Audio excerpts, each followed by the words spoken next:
Remix.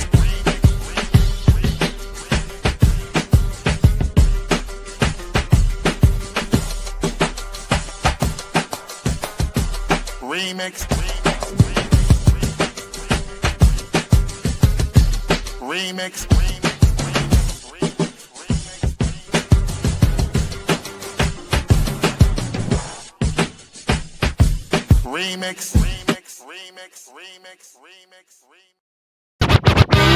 Oh,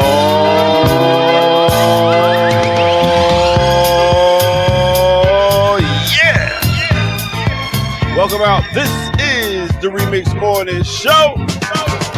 Right here on Black Liberation Media. In case you didn't know, I go by the name of the Ear Doctor, here to bring you that boom bap breakfast with a little bit of disco, a little bit of hip hop, and all that. We got it right here on this 4th day of November. Scorpios, where you at? All right, anyway, let me introduce to you your host with the most. His name is Evan.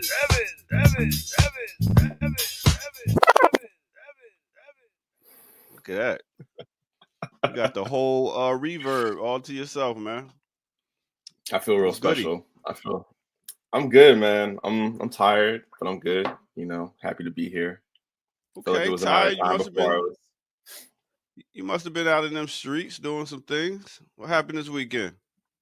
Well, for me, I was at a wedding, so it was actually pretty dope. My partner's friend from college, one of her best friends from college, she got married, so we got to come together. Shout out to the happy couple. Shout out to their parents. Shout out to their siblings. It was dope, man. It was a beautiful event. Okay. Yeah. The most what do you feel like the most two important things are at a wedding? From the perspective of the people having the wedding or the guests? The guests. One of them is definitely the food.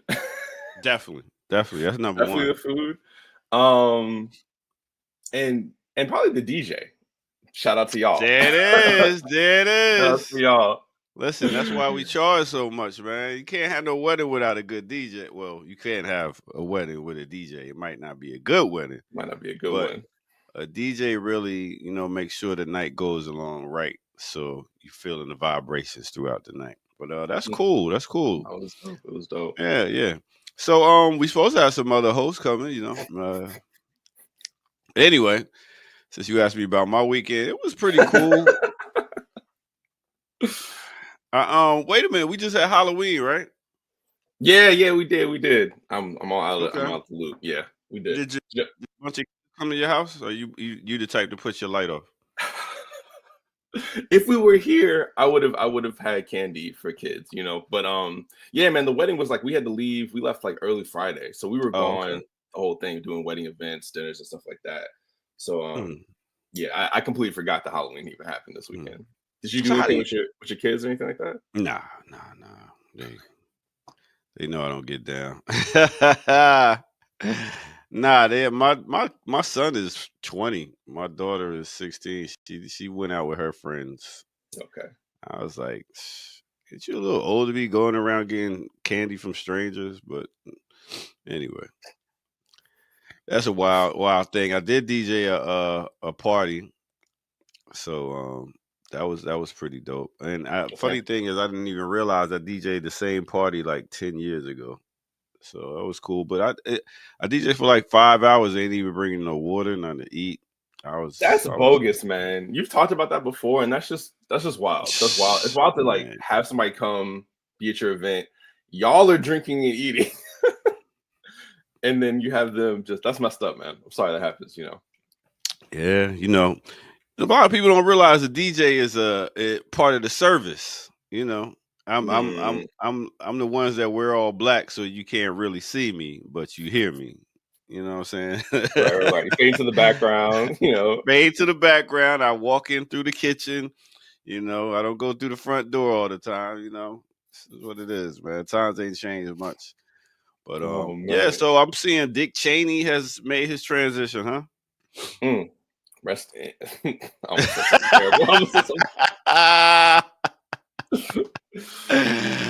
won't be missed. He won't be missed. Nah.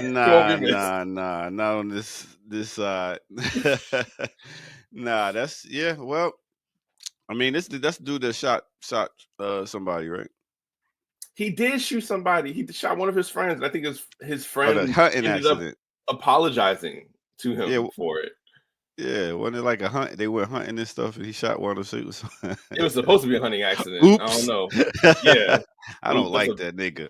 Oh man, oh shit. What happened? That's what really.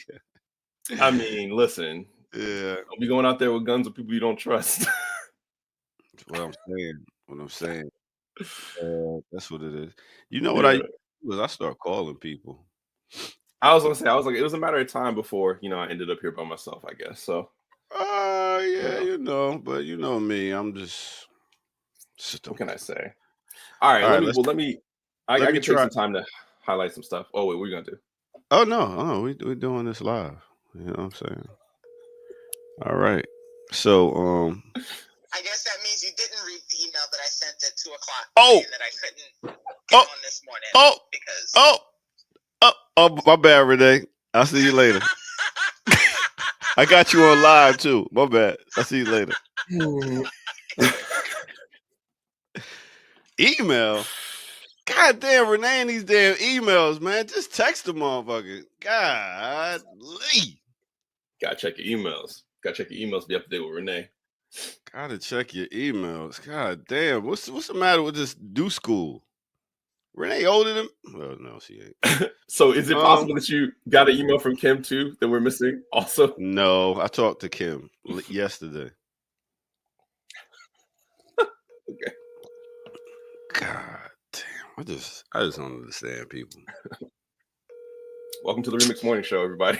Welcome to the remix. Oh, see, now she don't want to answer because she know. She know. She gonna pop on in a minute. But anyway. So BAP, anything happened with BAP this weekend? Yeah. So, well, as everybody knows, we're just finishing up the month of action against AFRICOM. The theme was 21st century neocolonialism, capitalism, compradors, and the ongoing scramble for Africa. And we had a ton of events, right? The org got down in a lot of different regions. We had individuals doing a lot of awesome stuff. So let me see. Erica, since she is in the chat, she was on Dr. Wilmer Leon's show, Connecting the Dots. And it was Erica Kane's on Sudan War, Escalation, and the AFRICOM Month of Action. So it's very timely, especially given all the stuff that is ongoing in Sudan and even the stuff with El Fashir that probably people are seeing more recently. Really horrific stuff coming out of there. But of course, Erica came on and contextualized that historically and connected to the AFRICOM theme, right? Calling out compradors, connecting what was going on in Sudan to the compradors in Kenya, for instance, right? Invading Haiti. So, that was a really great episode. And a shout out to her for that. Erica and Tunde were on both of them. Okay. Shout out to Tunde as well. I didn't. Oh word! I was just sending out an invite to Erica Kane so she could tell us some more about it too. That would be dope. Continue. Yeah, and Joshua. That would be dope. Joshua said Renee ain't older than you, Unc. Joshua, I'm an OG. I'm past Unc status. Thank you. It's an age thing. That's right. Let's get it straight. Oh man. Okay. What else? Oh, there was another. There was another event that just happened yesterday. That was in New Jersey. It was put on by Community Movement Builders, CMB Newark, BAT in NYC and NJ, and then the DC Citywide Alliance was also there. And that was a community teaching. So it was Feds Enforce. How can Newark be in formation? It was Feds Enforced. Feds in Force. I mean. Oh. I was like, the Feds enforced this? All right, go ahead. No. But making connections again between previous occupation in New Jersey, or rather, Newark, that was putting down an uprising and connecting that to the current occupation that we have that's going on here around the country and in DC. So another great event that just happened yesterday. Shout out to the comrades who were involved with that. And then let me see, one more thing I want to highlight for those who are in the area. This weekend on the 7th and the 8th, there'll be the Public Anthropology Conference here in DC, and you can go to MLK Junior. Oh, that'll be an MLK Junior Memorial Library. Free, open to the public. There's a link. Of course, I can't put it in the main chat, but I will give it to you in the private chat so you can share. Okay.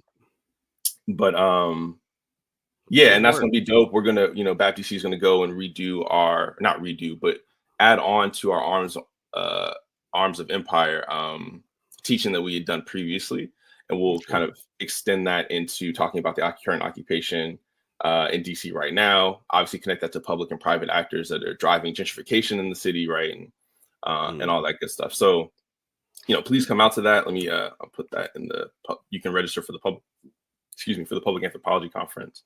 And put it in the private chat. All right. I'll go ahead and share that in a second. So, also, that's dope. I was at the Black Man Lab yesterday, and they was talking about the importance of voting. So, yeah, especially locally. I mean, that was the main, the main thing, and talking about school boards and school board meetings and stuff like that. And I get it, especially like locally, if you want to have a little more control of what's going on right in your vicinity. And they raised an interesting point that the main voters are people that own houses. Renters don't vote as much as people that own houses, which makes sense. You know what I'm saying? Because like if you come in to rent and stay somewhere, you don't really give a fuck about too much what's going on in your community. You're just like, all right, I'm just living here. But I get it. I mean, it could be that. It could also be the fact that, like, people who are renting might have jobs where they can't, it's not as accessible to them. Also possible. But yeah. So, are there any people that you want to like shout out, or that, I mean, not shout out, but like for people to be aware of, or maybe more? Not really. But I was just thinking about the voting thing because I was looking at the thumbnails I put together this week. And as you see, today's thumbnail was King of New York. That's a wild bunch right there to be voting for right there. Wild guy. And tomorrow, you're breaking up for me, here, Doctor. I hope it's not for everyone else. I hope not. All right, so yeah, EBT. Oh snap! You know what I'm saying? You got Nas about to donate, or did donate, about $2 million to this hip hop museum. So we talking about history. And then I've seen this whole thing over in Dubai where they're talking about building a stadium up in the sky. Like, yo, like they got money, boy. You look like you froze. Yep, he's froze. You're froze. So yeah, it was just wild. That right there is wild. I was like, man, they taking the sports thing to a whole nother level. They got the gambling going on, the betting. And right now, it seems like that's really a real big addiction. We're talking about sports and gambling and betting and stuff right now. Okay, well, Evan is froze. Well, guess who's here all by himself right now, y'all? That's right. Let's go ahead and take Evan off the screen. Let him go reboot his computer. So what we're going to do is we're going to take a quick break. And we're going to come back and, yeah, sure. We'll come back and hit y'all with some more news right here on the Remix Morning Show.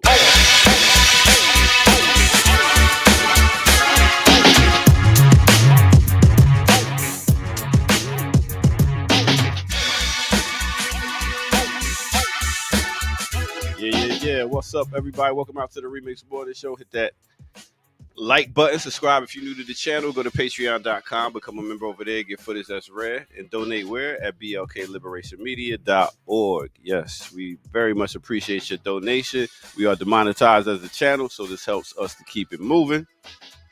And you can also pull out your phone and hit that QR code right there and go straight to the donations and do your thing. Boom. So weather, let's get to it. Let's talk about what's going on outside. So let's start let's get this background straight first. All right. So let's start off in ATL. We got a high today of 68 degrees. DC, high of 65 degrees. Let's take it to the Chi, Chicago, high of 60. Next, Houston is 77 degrees. Let's take it to Compton, West Side. They got a high of 71 degrees.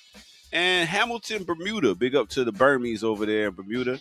They got a high of 74 degrees. And last but not least, let's take it to the motherland, no other land, Zanzibar City in Tanzania. They have a high of 85. That's kind of hot. But I'll tell you what else got some people kind of hot, but at the same time, it should be what it is. So, Chat GPT will no longer give health or legal advice. So, all the people that was trying to go there and figure out some stuff without going to the doctors or going to the lawyer and paying that big bill, they said, nah, we can't get that out, because if we do get that out and something go wrong, then who you gonna sue? Where's the malpractice? Exactly. So, yeah, you actually got to talk to a lawyer or a doctor now. Well, anyway, all right, with that said, let's go get back to the Remix Morning Crew, which is less than 2, which is me. Yep.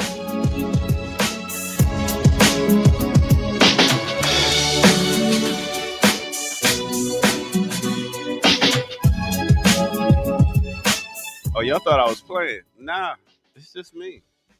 So with that said, let's see if we get Evan back up here and see if his computer has got right.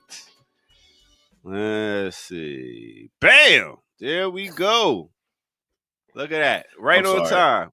No, it's perfect timing, man. Just, we do a quick break. And we got some other stuff coming up this week also. Me and Kim Brown will be doing classical breakdown on KRS-One for Boogie Down Production. We got a guest joining us also. So, yeah. Any artists influence you? It's funny that you have KRS-One up there. I think I feel like my God damn, here he go freezing again. All right, this feels like one of those commercials where they talk about taking a flight somewhere. Music is very diverse. I go again. I messed up again. Yeah. Oh, Jesus. Yeah. What's that thing they be talking about? It's the perfect time to take a flight.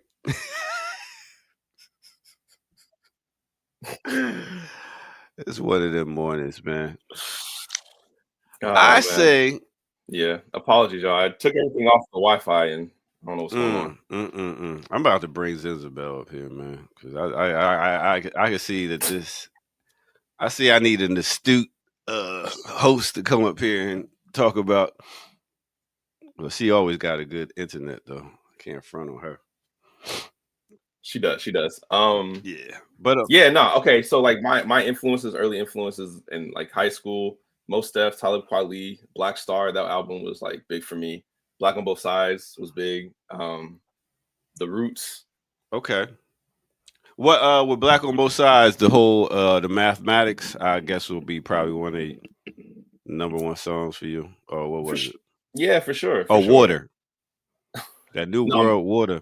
New World Water, Mathematics for sure. Yeah. I mean, the first concert that I like went to as like a teenager, like, you know what I'm saying, like out with my friends, was Mos Def, Talib Kweli, Jean Grey, and then K9 back when he was like K9 the Dusty Footed Traveler. I think he went by that full name. Oh wow.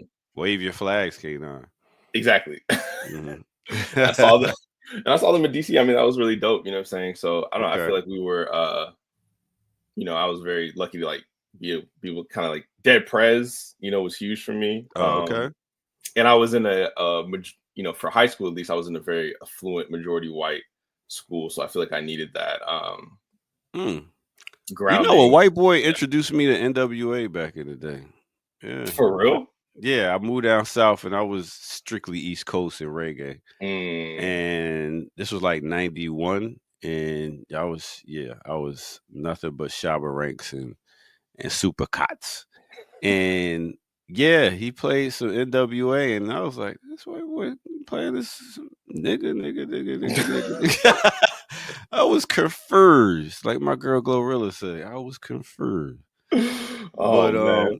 Yeah, but with KRS One for me, it was like he made a song called "Beef." What a relief, and he talked about all the stuff that they do to cows and stuff. And I was like, you know what? I don't think I need to eat beef anymore. And Is that how the journey started to your parents? yeah, the journey started there. I first stopped eating pork in like early '90s. And then I stopped eating chicken in '95, beef, chicken, and every other meat in '95. And I was like, all right, because a lot of the music, the people I was around, the fact that my mom's passed, and I was just like, you know what, heart attack is not, it's in the family, like. Mhm. So I'm like, you know what, let me just try to get right because I'm cheap. I don't want to pay for no doctor bills. So I was just like, let me just go ahead and try to be cheap. So I'm glad you're able to do that. Something that was healthy for you. I mean, I will say like my stepdad is vegetarian. Has been mhm. as long as I've known him. He's also Seventh-day Adventist, so like that plays into it. But I think for Mm. me, like going to my grandma's house, his mother's house, like she was always cooking. Most of the time, she was cooking vegetarian food, and it was delicious. And it very much like warped what I thought of as like Yo, vegetarian food. So yeah.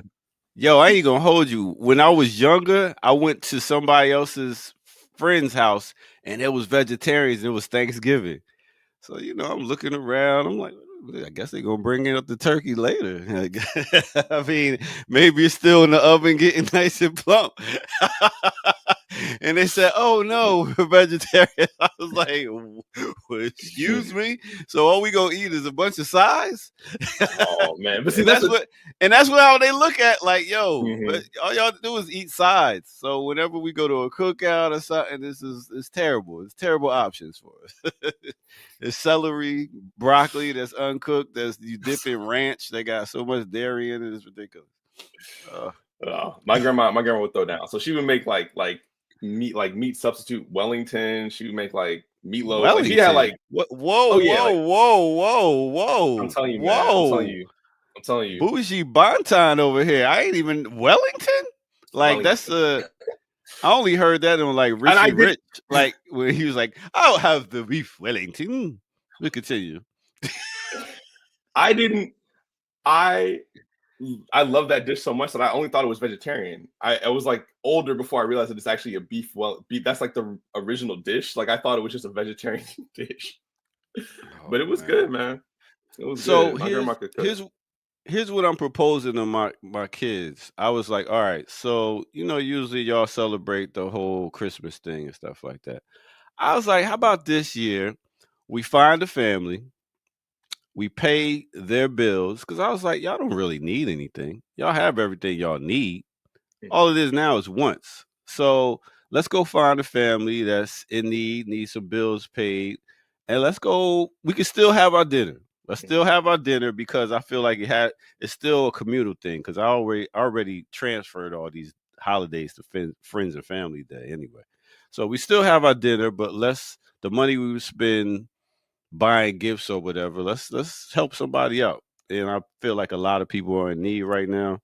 Yeah, So I think yeah. this could be a good opportunity for us to be more community and look out for somebody else besides ourselves. Yeah, absolutely. I mean, it's a great point. SNAP benefits are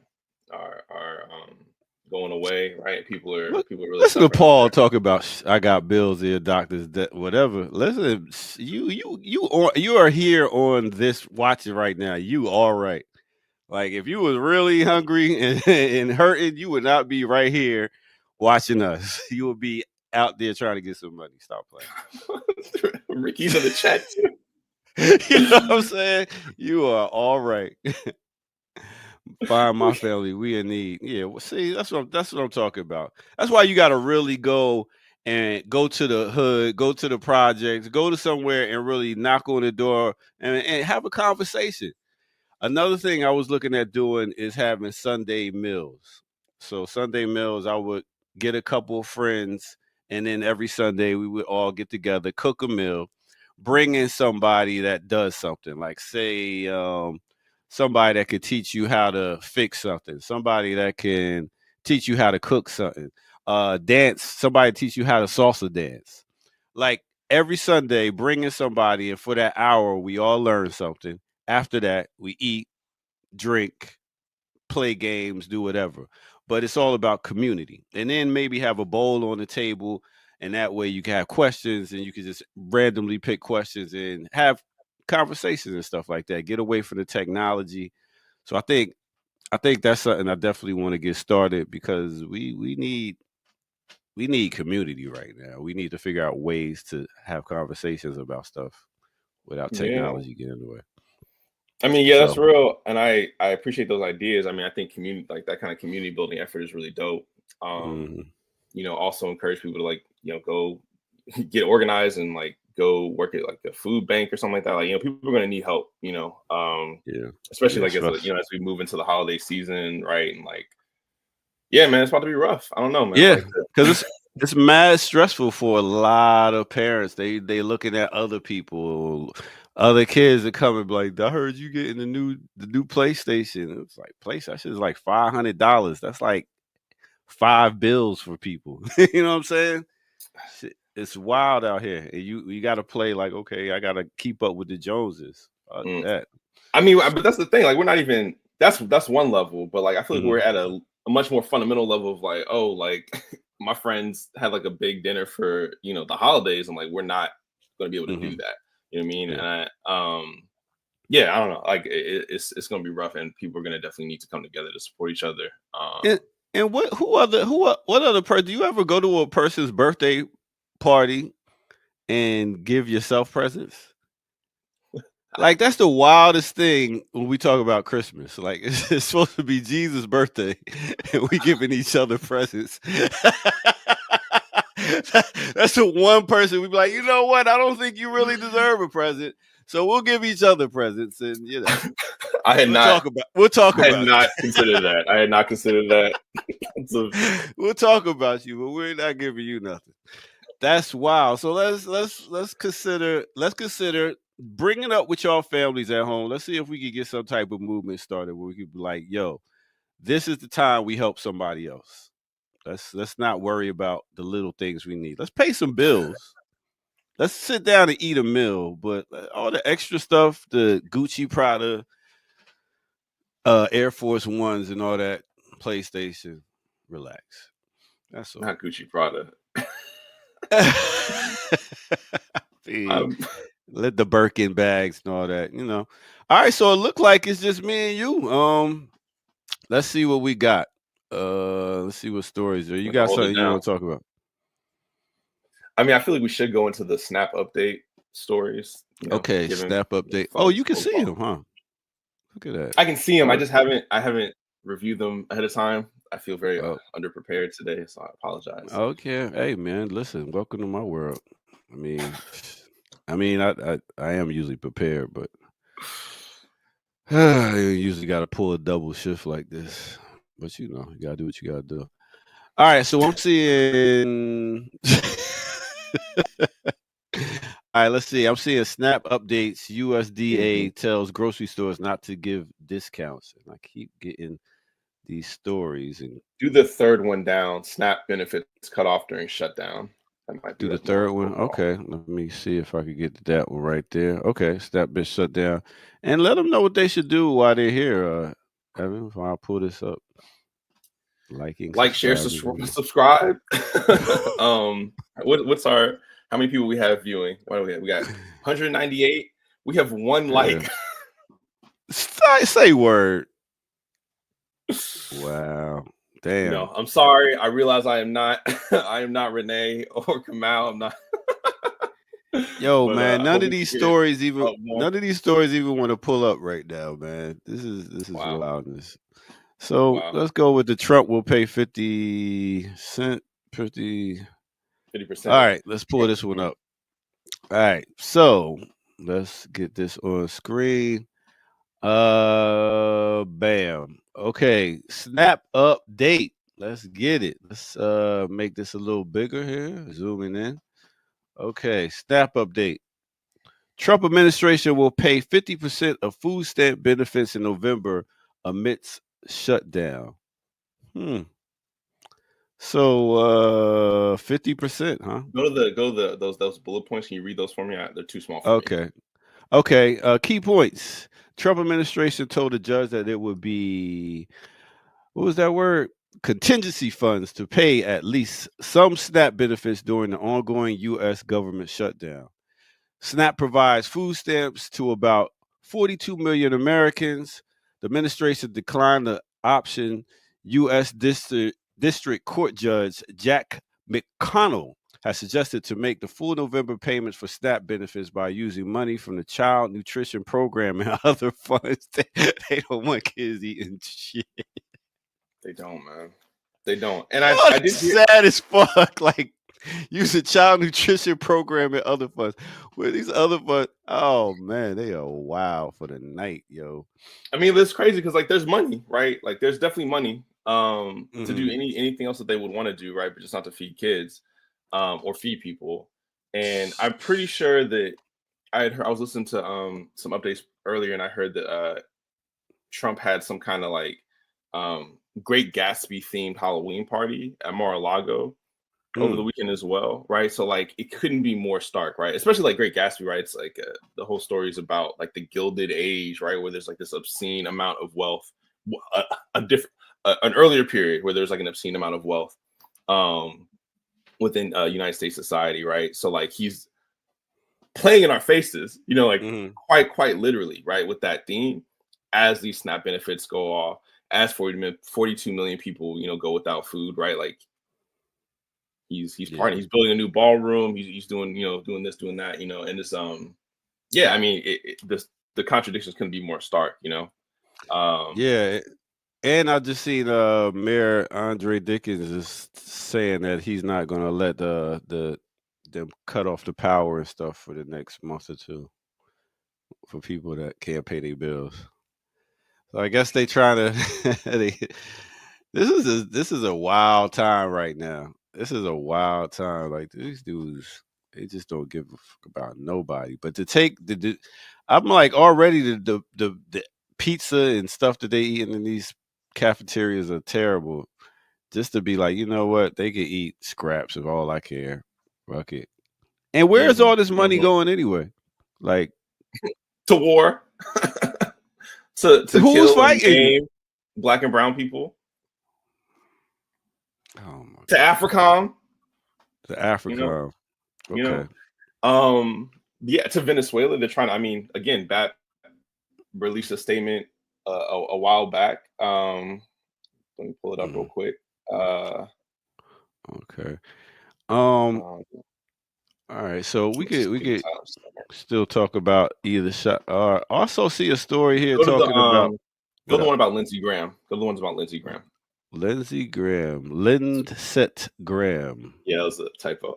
But okay. And I'm pretty sure we've already talked about it before, right? But BAT did produce a statement. Black Alliance for Peace stands firmly with the Venezuelan and the Bolivarian revolution, right?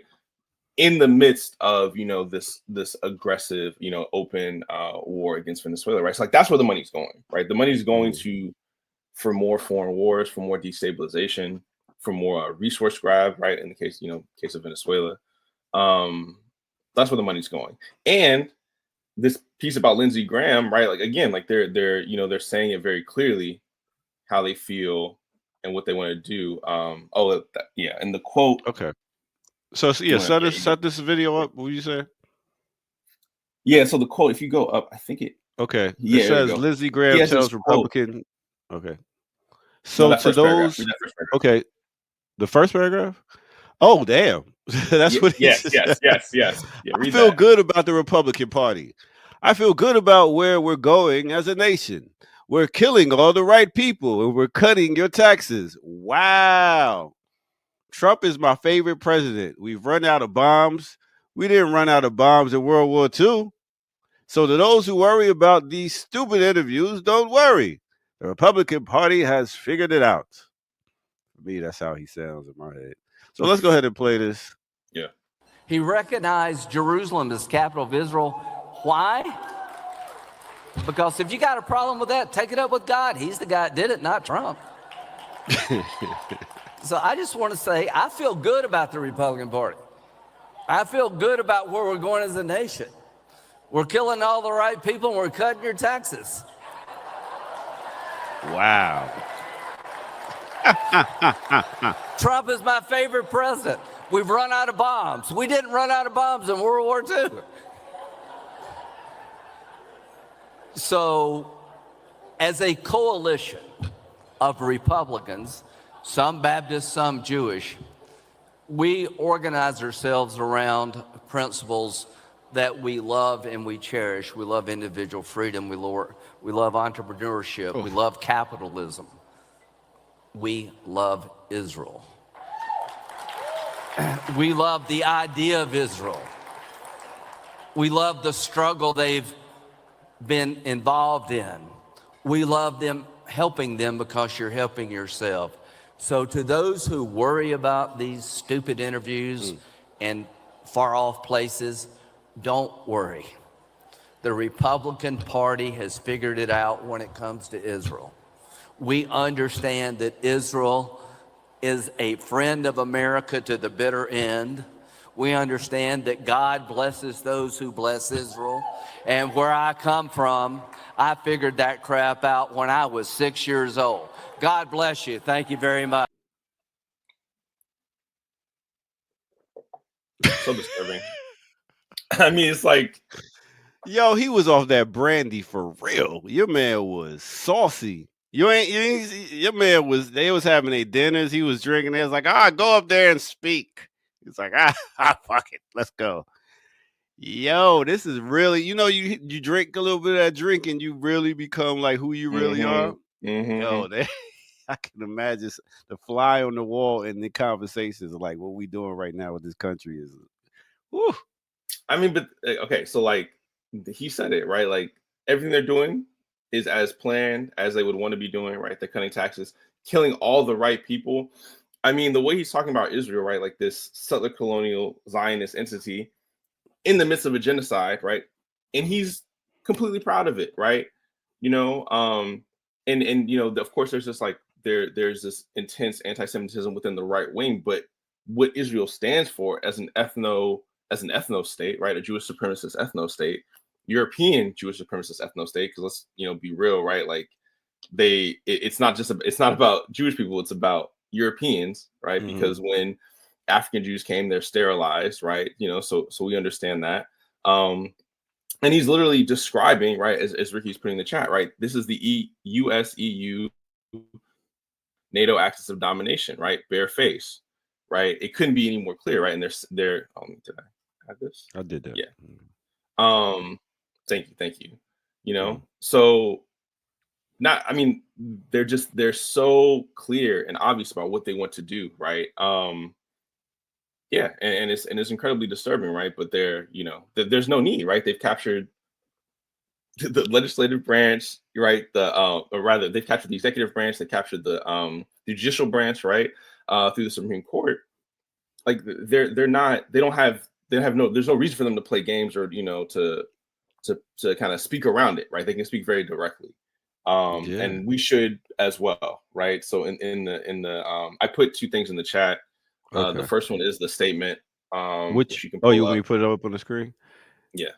Yeah, because it seems like the good old boys is in the White House right now, and they just like, oh yeah, we about to get this country back how it need to be.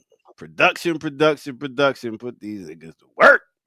I'm telling you, that's really just what it seemed like to me. I'm like, damn, these motherfuckers is happy right now. So, okay, let's see what we got here. We love capitalism. We love Israel. Okay. All right, let me pull this one up right here. And this is a Black Alliance for Peace stands firmly with Venezuela in the Bolivarian Revolution. Bolivarian Revolution, yes. Okay, I'm glad you said it. So I think I want to read. I'll just start from the top and read these first two paragraphs. But yeah, the title, Black Alliance for Peace stands firmly with Venezuela and the Bolivarian Revolution. We condemn U.S. lawlessness in our Americas and call for a multinational intervention to guarantee a zone of peace, which is another campaign. BAP campaign. So October 23rd, 2025, U.S. lawless attacks throughout the Caribbean and Pacific, military buildup on various islands, strikes against Venezuela, antagonism against Colombia, and threats to escalate to land bombings are plunging the Americas to the brink of war. The Black Alliance for Peace condemns U.S. imperialist actions and calls on the so-called international community and regional global multinational institutions such as CELAC, CARICOM, and the UN Security Council to intervene and end this aggression before it is too late. Not only has the U.S., EU, NATO axis of domination bombed and extrajudicially killed fishermen in the Caribbean, they have expanded their encirclement of Venezuela to the Pacific, remilitarized Puerto Rico as a launch pad for further aggression, and anointed Trinidad and Tobago as the puppet to funnel Venezuela's oil resources to the north in the future. This is all occurring as we near the anniversary of the U.S. invasion of Grenada in 1983, October 25th, reminding us of Comrade Maurice Bishop, who called on the countries of the region to guarantee the Caribbean as a zone of peace. Such a peace is impossible unless it is principled and anti-imperialist. Excuse me.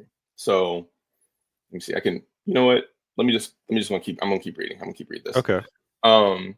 As BAP National Co-Coordinator Erica Kane, shout out, describes, quote, BAP has been clear that the accelerated militarization and occupation that we have seen in Haiti over the last 4 years has violated the concept of a zone of peace and should have served as a warning for the rest of the region. The labeling of, quote, gangs as terrorist organizations in Haiti has allowed the U.S. to do the same in Venezuela, where the Department of War now compares Caribbean people in boats to Al-Qaeda in order to justify their imperialist bloodlust. Despite these challenges, the steadfast people of Venezuela have joined civilian militias in the millions to defend their homeland to enforce peace. We applaud the Bolivarian Revolution and support the Venezuelan people's defense of their sovereignty. BAP is preparing to close out the 5th International Month of Action against AFRICOM under the theme of 21st century neocolonialism, capitalism, compradors, and the ongoing scramble for Africa. We understand that any invasion of Venezuela led by Southcom, AFRICOM's counterpart in the Americas, not only has ramifications in the region, but for the continent and the world. So today we urge unity in the fight against US-led imperialism, and we emphasize the need for a focus on building a zone of peace in our Americas through popular struggle and grassroots coordination, including efforts that we are a part of, like the US NATO Out of Our Americas network. It is only the unity of our struggles and peoples that will defeat the capitalists and imperialists who seek to dominate us through never-ending war, make our Americas a zone of peace, no compromise, no retreat. So, yes, and Elon is highlighting there's a week of action to defend Venezuela's sovereignty and build a zone of peace from November 15th through the 23rd, specifically for Venezuela. So yeah, as it's highlighted there, right? And in particular, we always, are highlighting Haiti, right? Because I think it's Shamir Pierre who always talks about the fact, like the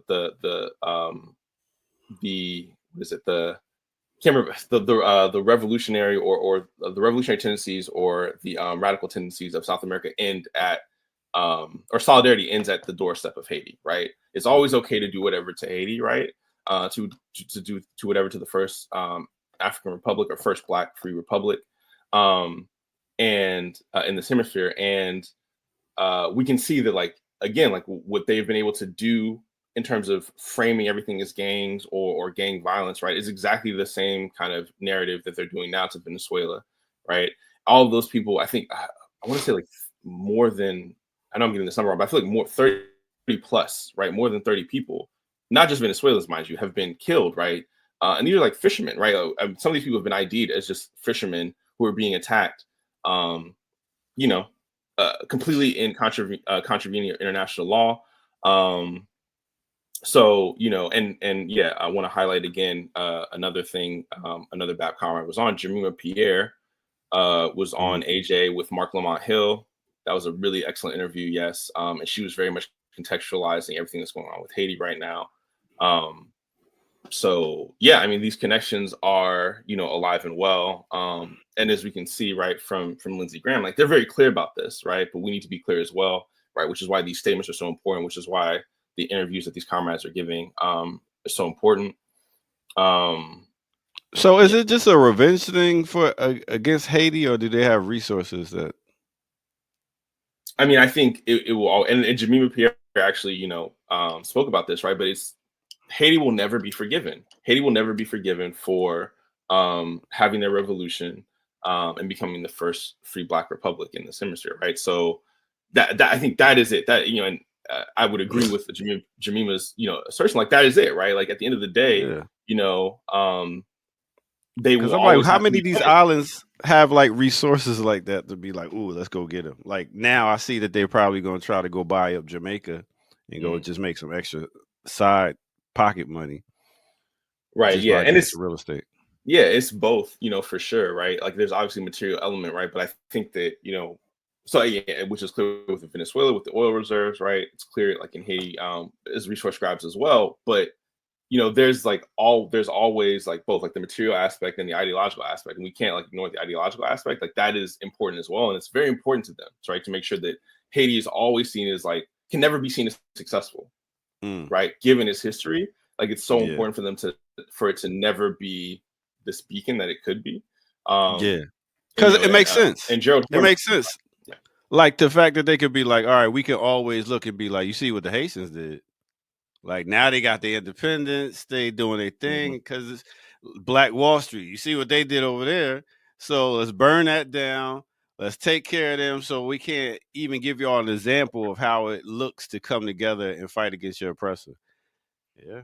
Yes, and I would just put a little asterisk on the Black Go Wall ahead. Street thing, you know, just because it's you know, it's not quite, it is not the same, right? Obviously, they had a revolution and had their independence in Haiti, and, you know, with Black Wall Street, right, which you know, Comrade Dr. Jared Ball has always calls out, right? Yes, you know, first off, this was not a free and independent, Black Wall Street was not a free and independent No, entity, not at all. right? It I was required going to talk about the engaging. unification and coming together. Go ahead. Right, but even that, right? You know, there's still, like, this class dynamic, right? Of course, right? Everybody, you know, all the Black people in Black Wall Street, some of those were just, you know, workers working for other Black people, and also, right, what we understand is, like, it being destroyed, right, in that act of, you know, state-sponsored white vigilante, white racist violence.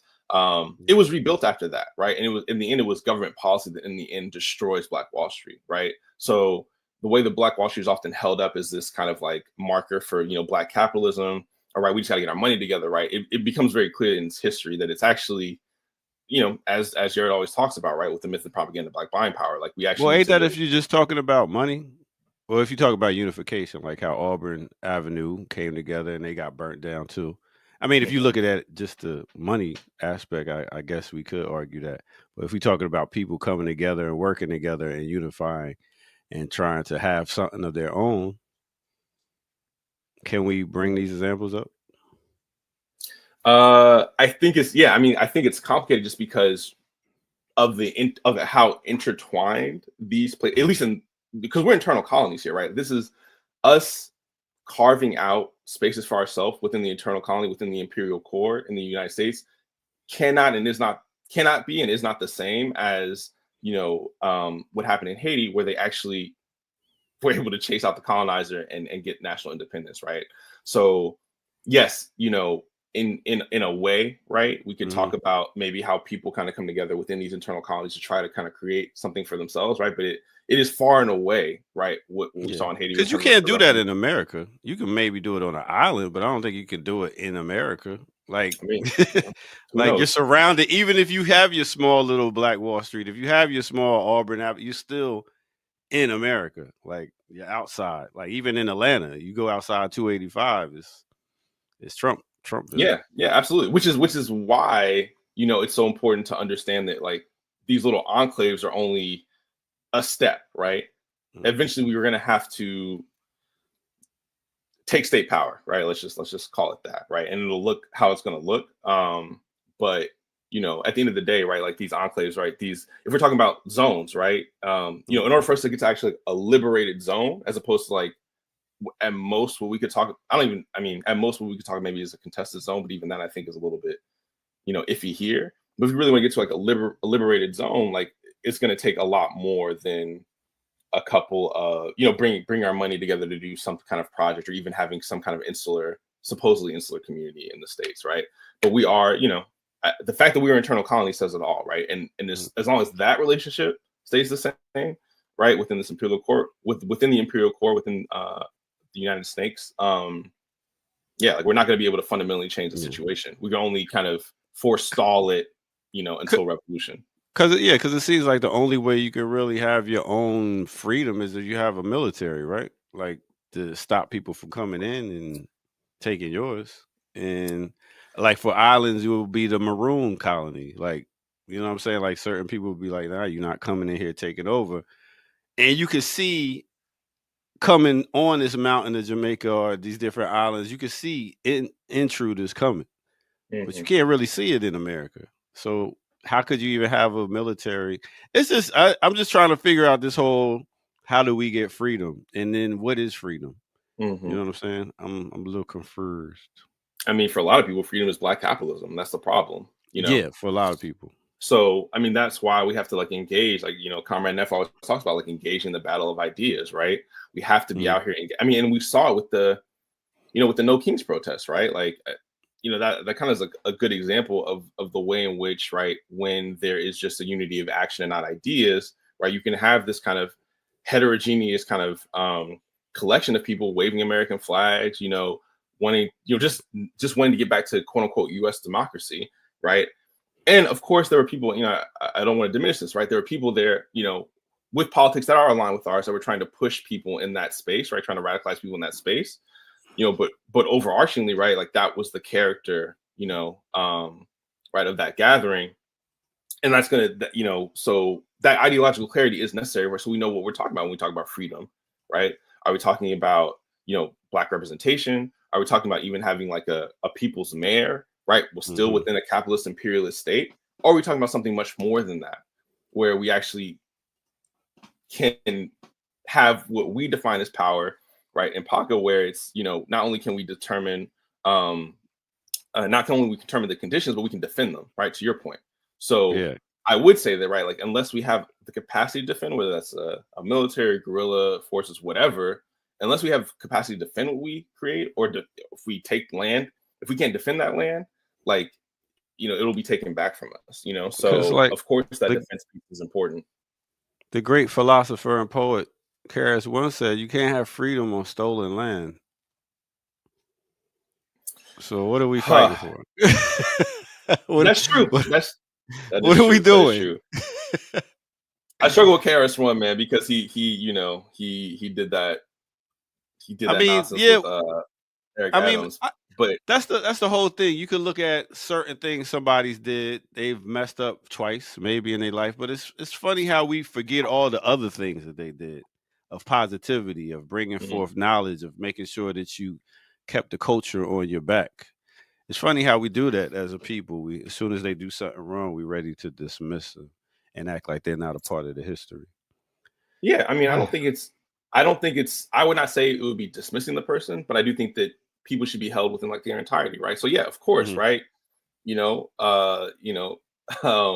Officer to overseer, right? You know what I'm saying? Like, of course, Karis one gets credit for all of that, right? But he also gets credit for providing cover for the Comprador class, right, in New York, right, for this Black cop that and I think that it becomes, it's one thing to say that, like, this is a mistake, right, or this person had a misstep, right? It's another thing to say that, like, there has been this trajectory over a person's career where they have now become to align themselves, wherever they started speaking to the needs of the people, speaking to the needs of African people in this country, it has gone through a trajectory where now he is in this place where he can rap on command for this Black cop mayor, right?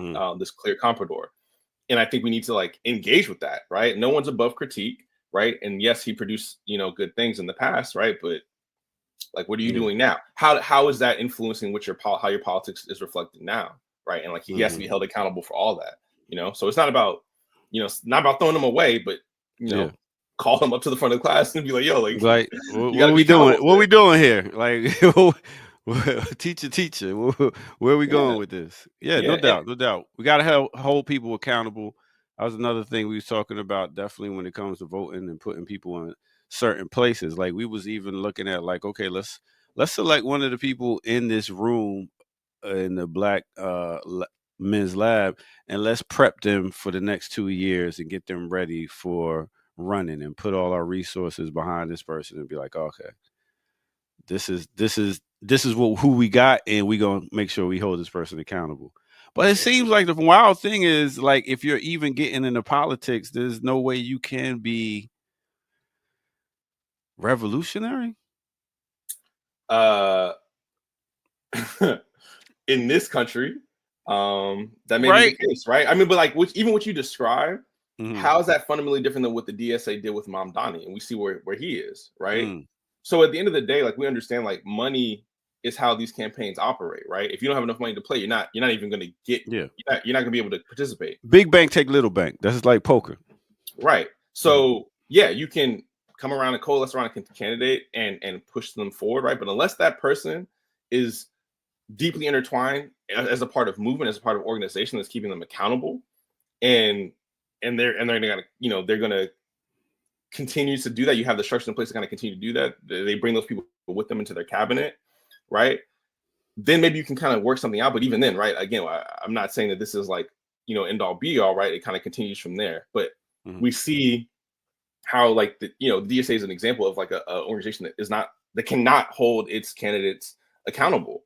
Once they get like a national level of fame, right? The AOCs, right? They're off to the races. They're going to be a Democrat and they're going to fall in line, right? Like, this whole idea that like an individual politician is going to change the Democratic Party, or some kind of group of politicians is going to change the Democratic Party is a fallacy, right? And we've seen it with the squad, we've seen it with AOC, and now we're watching it in real time with Mamdani, right? As he changes his, you know, changes his tune, right? And he doesn't even have to. Like, that's the crazy thing about Mamdani. He doesn't even have to do that. But he's choosing to. So I just don't know. So with that said, I guess we could go ahead and I need a mental health break. It's just too much, especially just trying to figure out what are we even all doing? Like, what is freedom? Like, I think that's a discussion that, what does freedom look like to you, and can we have freedom here?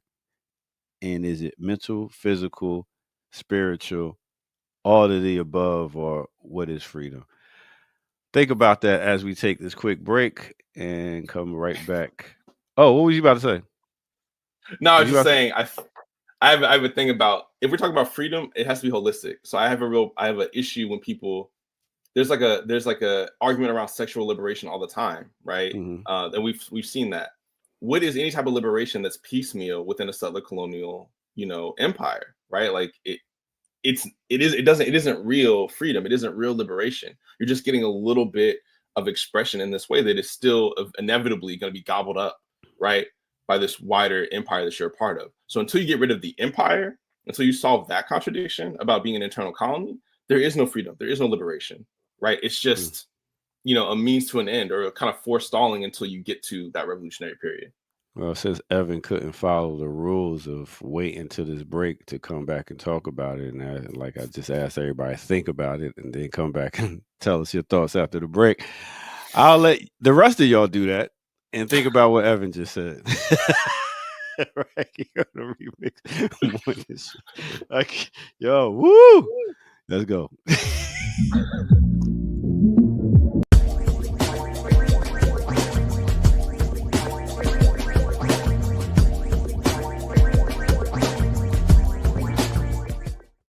Mix on the remix. Yep.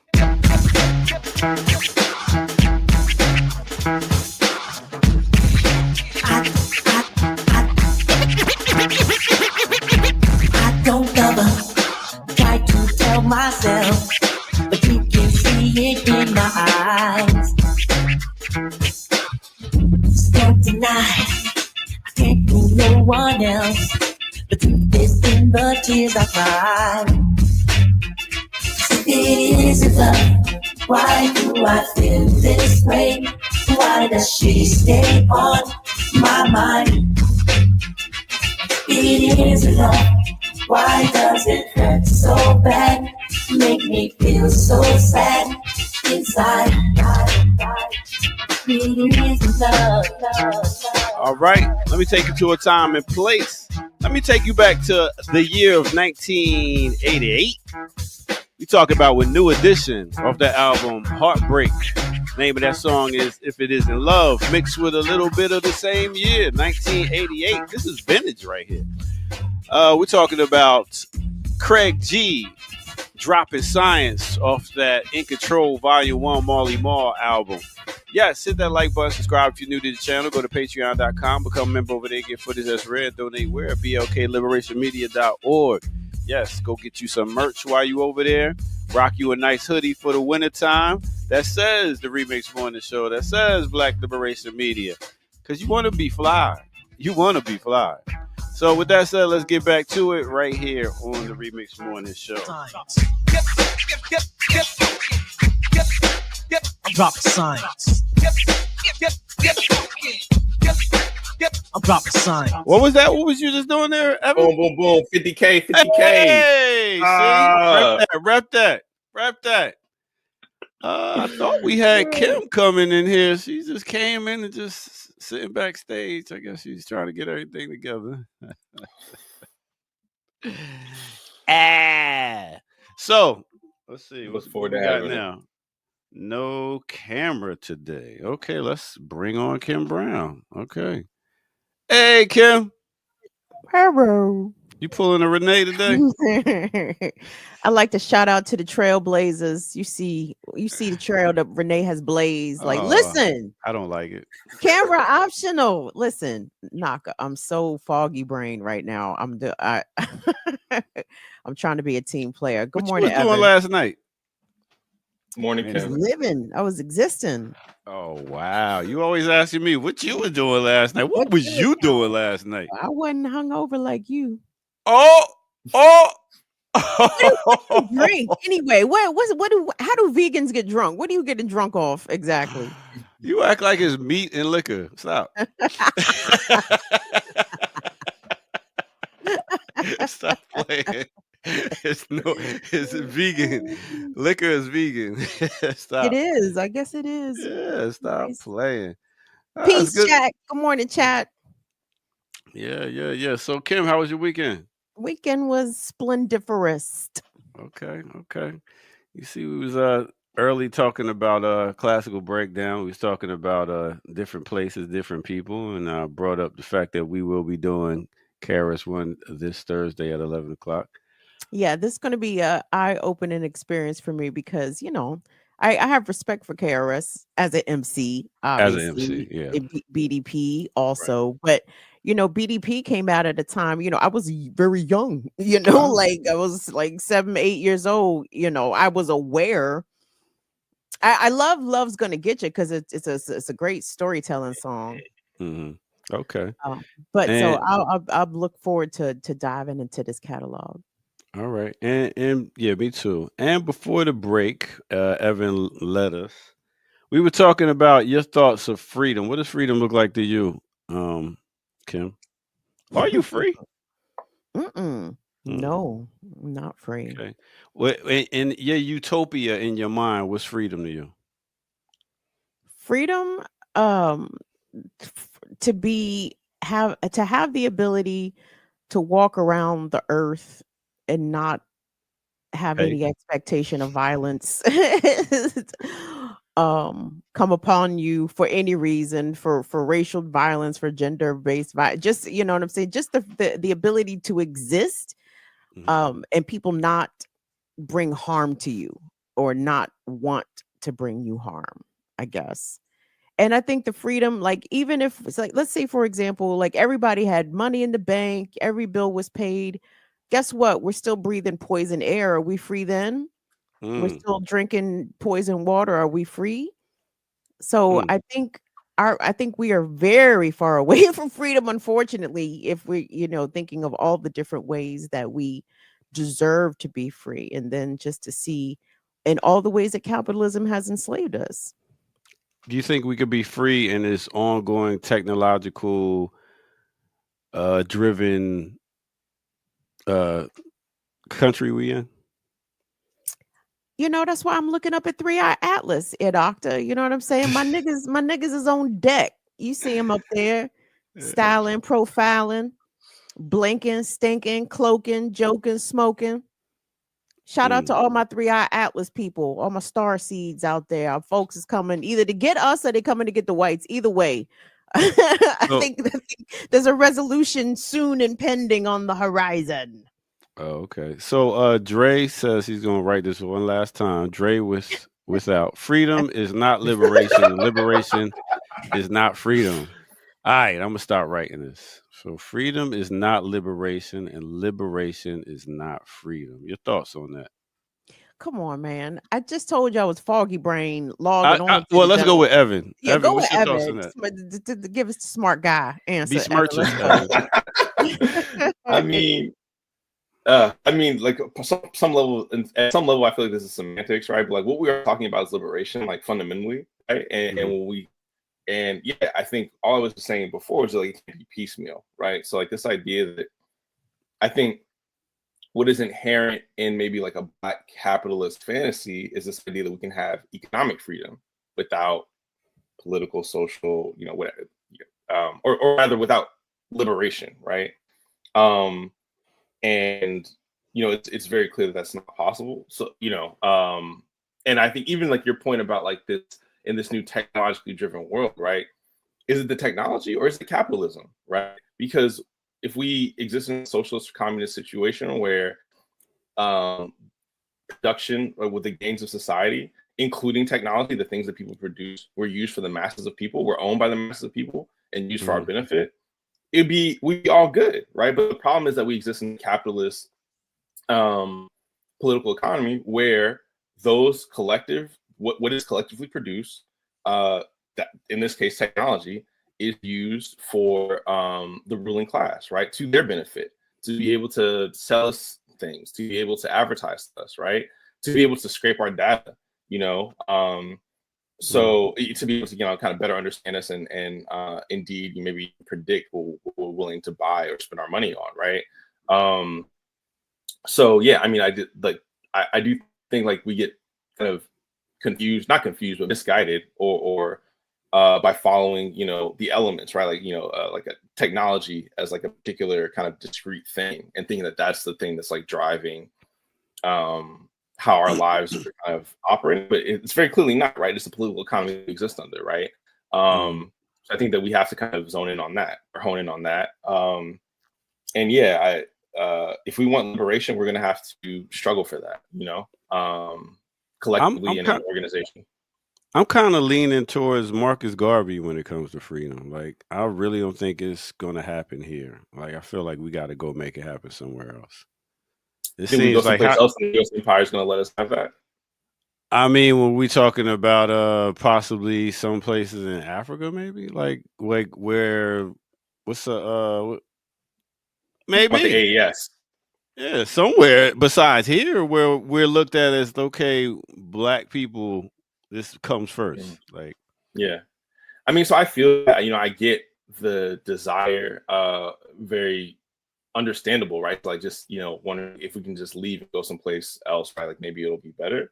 But I think we do have to kind of understand, like, we live in a global system, right? As I was talking about before, like the US, NATO axis of domination is all over the globe, right? So, you know, yes, the AES is able to, you know, has been able to confederate, has been able to make gains, right? Push AFRICOM out, you know, of their countries, right? Of course, right? Like that, these are things that we should celebrate and continue to support. But at the end of the day, I don't think anyone in the AES is confused that like, okay, we're just going to be fine here and they're going to leave us alone, right? Like, of course not. So as long as that, you know, the axis of domination is still active, still, you know, still able to kind of exert its influence around the world, there is no escaping, right? Which is why I think we, maybe even last week or the week before, we were talking about this, right? This idea of like, you know, being able to escape, go where? To go where, right? Maybe you're going to forestall. Maybe there's a way in which you might need to kind of get to a different, you know, conditions change, right? There's this dialectical process, right? Maybe conditions get to a place where you have to leave to go continue the struggle someplace else. But until, you know, yeah, like until, yeah, I want to highlight Elon. So where's old boy at? Is Guinea-Bissau? Wait, what? You talking about Ibrahim Traore? Yeah. So like, what if we was to be like Burkina Faso? Burkina Faso. Okay. So what if it was like we all was like, all right, so this is what we're gonna do. We're gonna come and build up. Whoa. Are we invited? I mean, if we talking about, if we talk, that's what I'm saying. If we talking about true Black let's get together and unite and not allow certain people to come and tamper with our culture and stuff like that. Don't we need But to reach out we could be them folks, though. You understand? Like, here in unfortunately, America? no. What I mean is the tamperers coming to Burkina Faso or AES to tamper, because unfortunately, many of our folks, people here, we are colonized folks, as Evan and many others have pointed out. So a lot of Black Americans, unfortunately, have a tendency to go to global South places and be Americans, right? And nobody needs that. No one's asking for that. I don't see how that helps brothers and sisters in Africa and Latin America and in the Caribbeans if we come there and just do what the colonizers have done. You know what I'm saying? We have to get our mind correct and understand what real community building or, global Pan-African building looks like before we go and step our Black asses in other people's shit and thinking that we come in with some expertise because we Americans. Like, Well, that's the thing. I would assume. Just want to read this comment from Elon. That we are all struggling against imperialism. The continent is not an isolated utopia, right? And Cuba also provides this example, right? They had a revolution there. It's a revolutionary culture, right? That they're continuing, and they have a blockade, right? That they're continuing to suffer under and struggle against, right? So, like, we have examples galore, right? That this cannot be just an isolated thing within a national context. It has to be global. So, sorry, please continue. Oh, no. But also to your point, I mean, Cuba and the AES as examples, like those are the next targets, right? Like it's clear that the Trump administration wants to continue to destabilize Cuba and to disrupt, the progress that they've made, even more so in addition to the blockade. And then all this saber rattling towards Nigeria. What's right next to Nigeria? The AES, right? So Trump is seeing these opportunities as Africa especially pulls back its resources. You see France in shambles because they can't get their hands on that West African gold and uranium anymore. So, all of this talk about we coming into Nigeria, it's just the pretext, right? To come in and reassert NATO powers over the resources and to possibly depose what the AES has also managed to achieve. Because that goes back to the whole thing I was talking about earlier. You can't even be free if you don't have a military. Like, we can't defend against nobody coming and taking that our shit. So yeah, I don't know. It just seemed like it's a thought of like, okay, we're gonna continue to fight for crumbs. No, we're never gonna get the whole cake. I mean, until we get the cake. Like, that's the thing, right? Like, are we fighting? Like, can you get cake at a delicatessen at a pizza place? You know what I'm saying? You're fighting for cake. You're fighting for a cake at a pizza place. To go back to bed, sir. Oh, Cam, please don't leave. Don't leave me here. To go back and lay down. If I get too deep, is my pondering? Oh my God. Deep is one way of putting it. Yes. Deep is something. Yes. But straight up, it's like we want to have cake at a pizza place.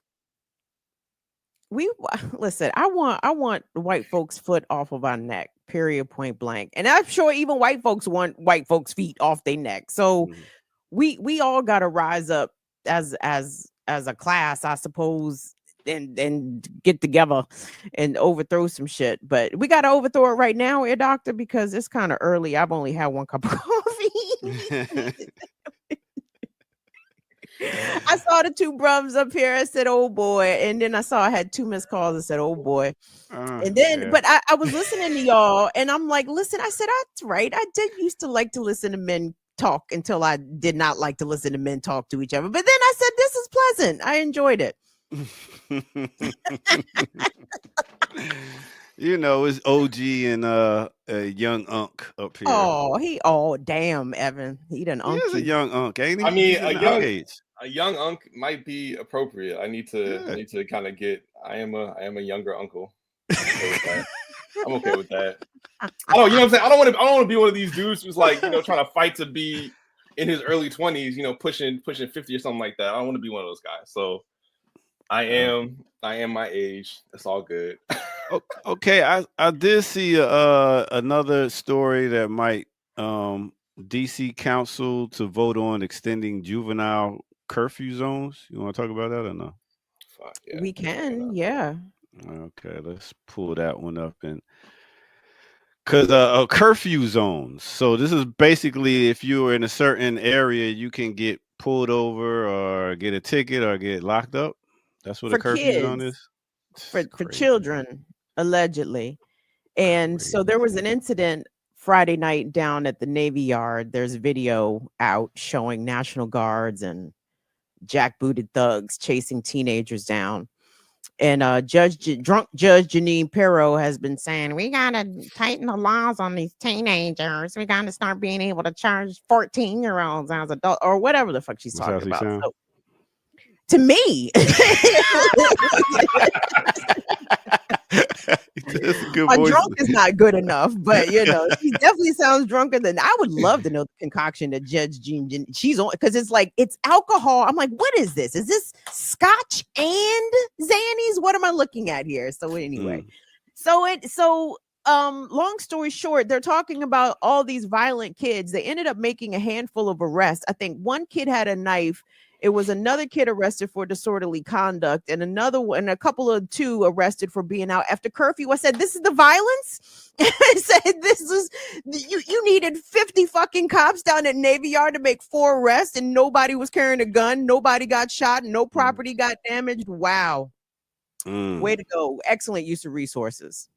Yeah, they can make up laws. I remember what was it for Freaknik? It was you couldn't go past a certain spot at a certain amount of times, or then they can pull you over. I forget what that law was. I was like, really? I mean, it's black. It's 21st century black codes. Not that they ever went away. You know what I Fact, mean? But it's fact. special laws for niggas, Mm. especially you young niggas, because they're wild and out of control. All right, so I guess we could play the video on this one, see what they're talking about. Beachside Rehab. Well, maybe not. So, Well, I mean, yeah. Well, the ad don't play forever.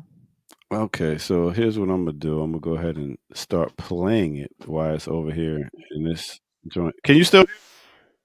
Yep. Here we go. Oh, okay.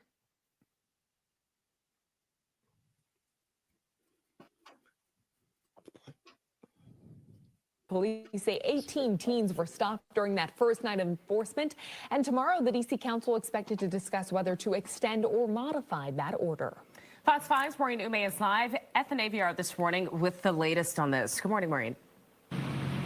Good morning. So it is all quiet now, but we've seen police cars patrolling this Navy Yard area since we've been out here since about 2:30, and they will continue because this is one of the 4 special juvenile curfew zones set up. The other ones are at Union Station. There's one at U Street Corridor, and then Banneker Recreation Center, which is in Northwest off of Georgia Avenue. These are the areas that police want to enforce ardently because they know that teens gather here like they did on Friday night. Take a look at the melee here. This happened in this area at Navy Yard.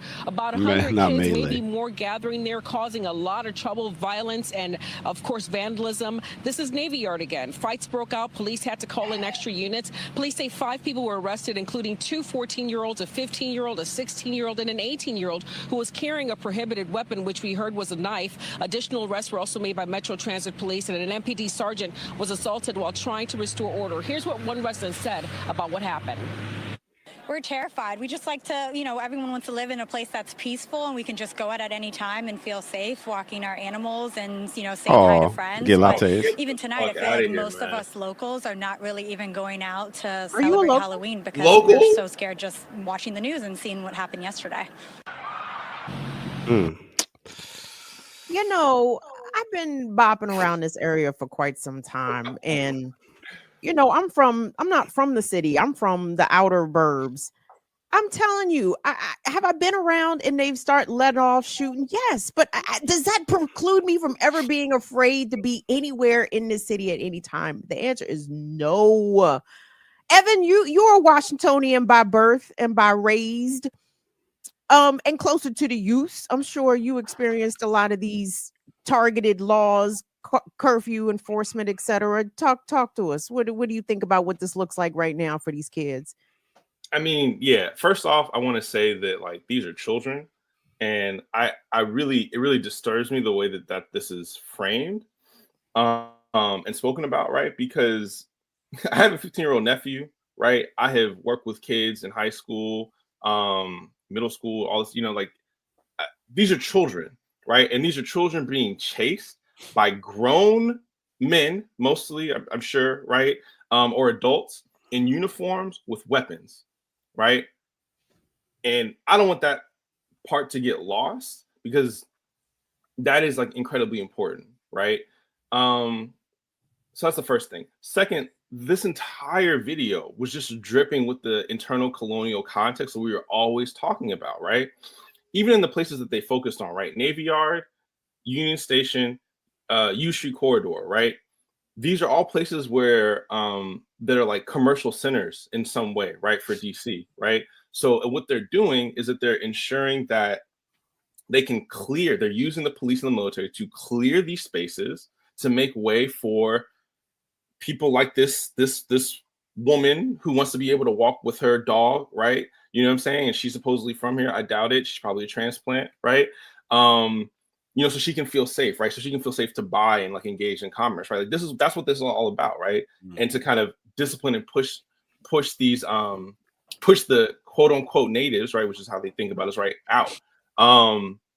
And yeah, like it's very clear, right, in how in the framing, right, like who they chose to interview, right? You're not interviewing any of these kids to talk about what do you have to do in the city, right? What programs are there for you to engage with? Are there youth centers and rec centers for you to go to, right? Are there activities for you? Like none of that, right? So it's incredibly like frustrating. It's incredibly gross. It's gross the way that they get these Black newscasters to go and like frame this stuff, to make it feel as though, this is not a race and a class issue when it very much is. Yeah, man, it's gross. I don't know. Like I have memories of being like, followed by cops in my neighborhood and stuff like that. I remember, being in our neighborhood and like seeing like a cop car, like, like clearly patrolling the area and like using a floodlight to just like check up on us. I must have been in middle school at that point, right? Like this is, it's over and over and over again, right? And like this is why when we talk about right, internal colonialism, right, and how that operates and how that exists, right? Like these are the examples that we need to lift up, right? Yeah, I mean it's gross. It's very frustrating. Like it gives me Israeli vibe, right? Like this idea of like motherfuckers in military uniforms chasing children, violating children, abusing children, right? Colonizers, imperialists, like they operate the exact same way, So and you can see that in how they behave, right? Towards indigenous, Black and brown, colonized populations. The 4 areas listed for these youth curfew zones are all areas that have been intensely gentrified or are still undergoing intense gentrification.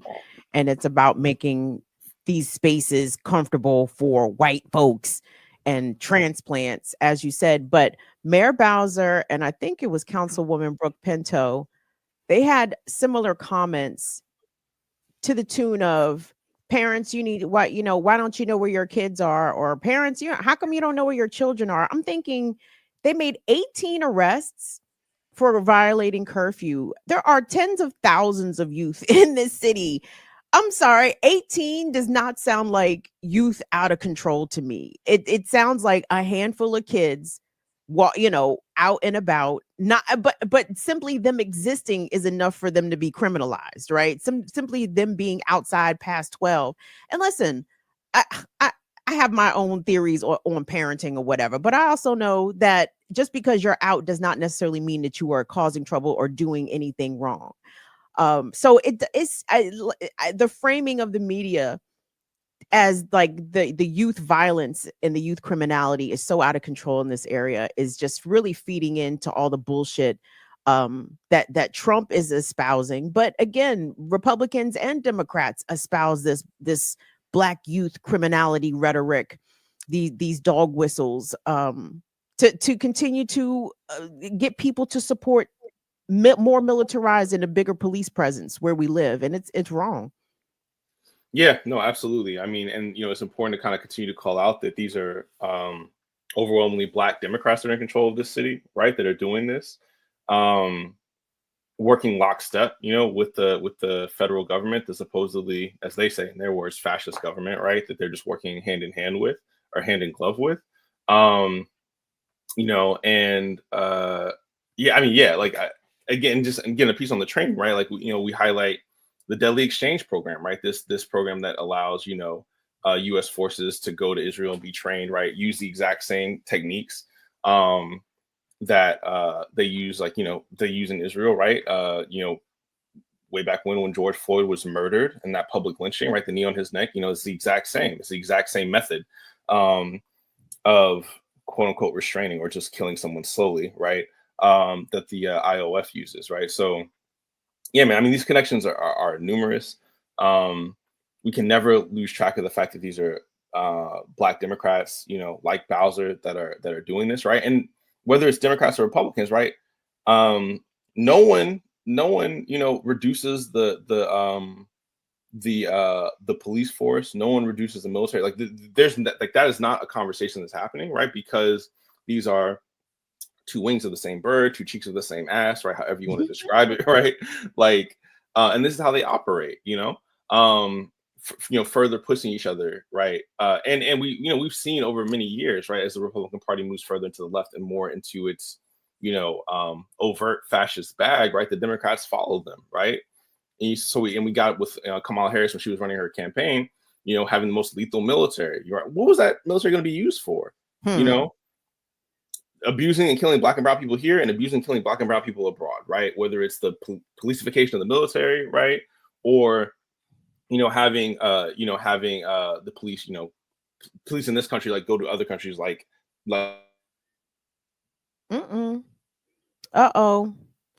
Freeze frame. They done froze. There we go. Fro, don't freeze. All right, there we go. Once again, Evan be back. You know what I'm saying? Yeah, alphabet boys. Alphabet boys don't like it when you start talking reboot. that shit. Reboot that Dell. Shut up. No. Be quiet. Oh my God. Guess what? What else? What's good? I was back outside again. Word? You was outside? What you outside doing? I went to the final day of Six Flags over Largo. The Six Flags over Kettering. No, the Six Flags Great Adventure Park out here was shutting down for the final time, and it's been open pretty much my whole life. It wasn't always called Six Flags. It was called Wow World. And then Adventure World, and now Six Flags. So you went and got on rides like roller coasters and stuff? I did, and guess what? I discovered, Ear Doctor. What? I'm old as shit. I ain't have no business on them goddamn rides.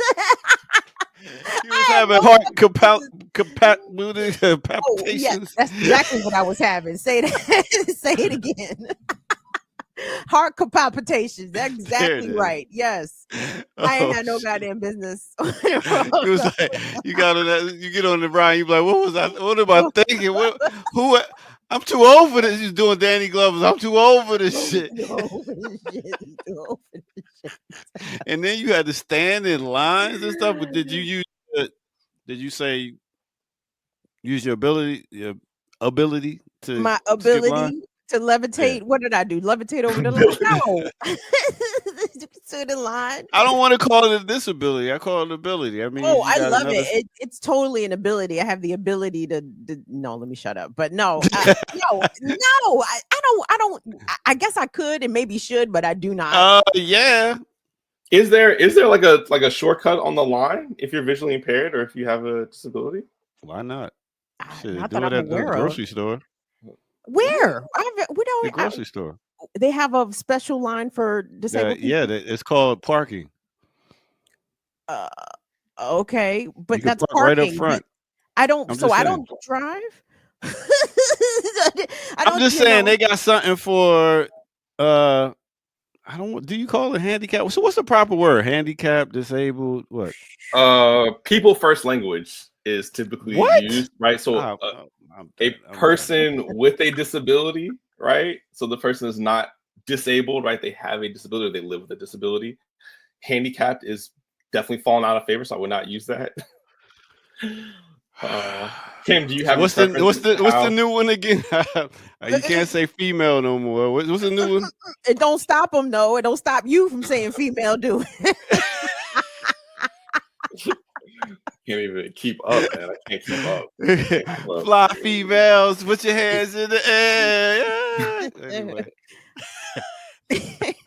So anyway, shout out to Six Okay. Flags over Woodmere. You know, Six Flags over Maryland. I think that's it. There's no more adventure parks.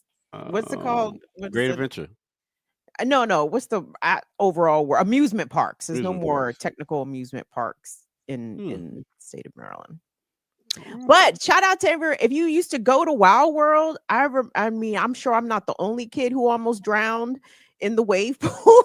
So I just want you to know, I see you. I know that you almost lost it out there. And I want to shout out to you, Gen X, for being survivors out here. The adults was not watching us because them older niggas was not caring. So anyway, sorry. Okay. Leia Boggs, it's cool. What happened? Oh, my fault. Well, doctor, let's call you colored. I mean, when it gets hot outside and the sun come out, I do get a different color. Oh my gosh. Hey, man. From Rob, I just want to bring this up. Disability professional here. People first is not always correct, so appreciate that. And then just finally, right, just call people what they want to be called. Disabled is not a bad word, right? So if somebody says I'm disabled, follow their lead on that. As Megan has said here, it's not hard, like it really isn't hard. Just So disabled is cool. Yes. Kim? Yes, Okay, absolutely. Yes. All right, It just makes me worried the way you said it so what? Handicap? enthusiastically. No. Bruh, I mean, listen, that's what I was talking about earlier. You could take this off the screen. That's what I was talking about earlier. You can't erase certain words of people out of history. It's certain words that we've known that we think of. Like you get a handicap sticker. You can't call it a handicap sticker no more. What do you call it? A disabled sticker? So first off, language changes, right? Yeah. So no one's talking about erasing the history here, Doctor. I just want to be clear. People have called us a range of things in the past, and I would not want to erase that history because it's very important to understand where we came from. And language changes, right? And we need to ideally that change should be led by the community, the impacted community, right? So it's just about moving our language along, right, to be in step with where we are now, not just where we have been in the past. And then this historical aspect from Megan, right? The term handicap comes from World War I vets coming back disabled, needing to ask for support with their cap in their hands. So what? Yes. That's where that word come from? Yes. Get the flux out of here. Always learn something new on the Remix Morning Show. We That's have right. 287 viewers. We only have 2 likes. So we've Get doubled 'em, them. Evan. We've doubled them. We have 100% increase since we started. That If boy we could good. just keep it going, that'd be great. That boy get good, Kim. You see him? You see that I'm video telling you, training? that's why I knew that y'all was in good hands on Tuesdays. Oh, don't give me that shit. Stop coming late. You were so missed, Kim. You were so missed. I'm telling y'all, there's shit going on. We have a full moon tomorrow, so if you're feeling the effects of the full moon, that's the beaver red moon. The red beaver moon coming out. What is it? I don't know about red, but Well, I'm beaver saying- moon. But the color is gonna be red, right? It's called a beaver moon. Yes, it's called a beaver moon. It is the last full moon before winter officially starts.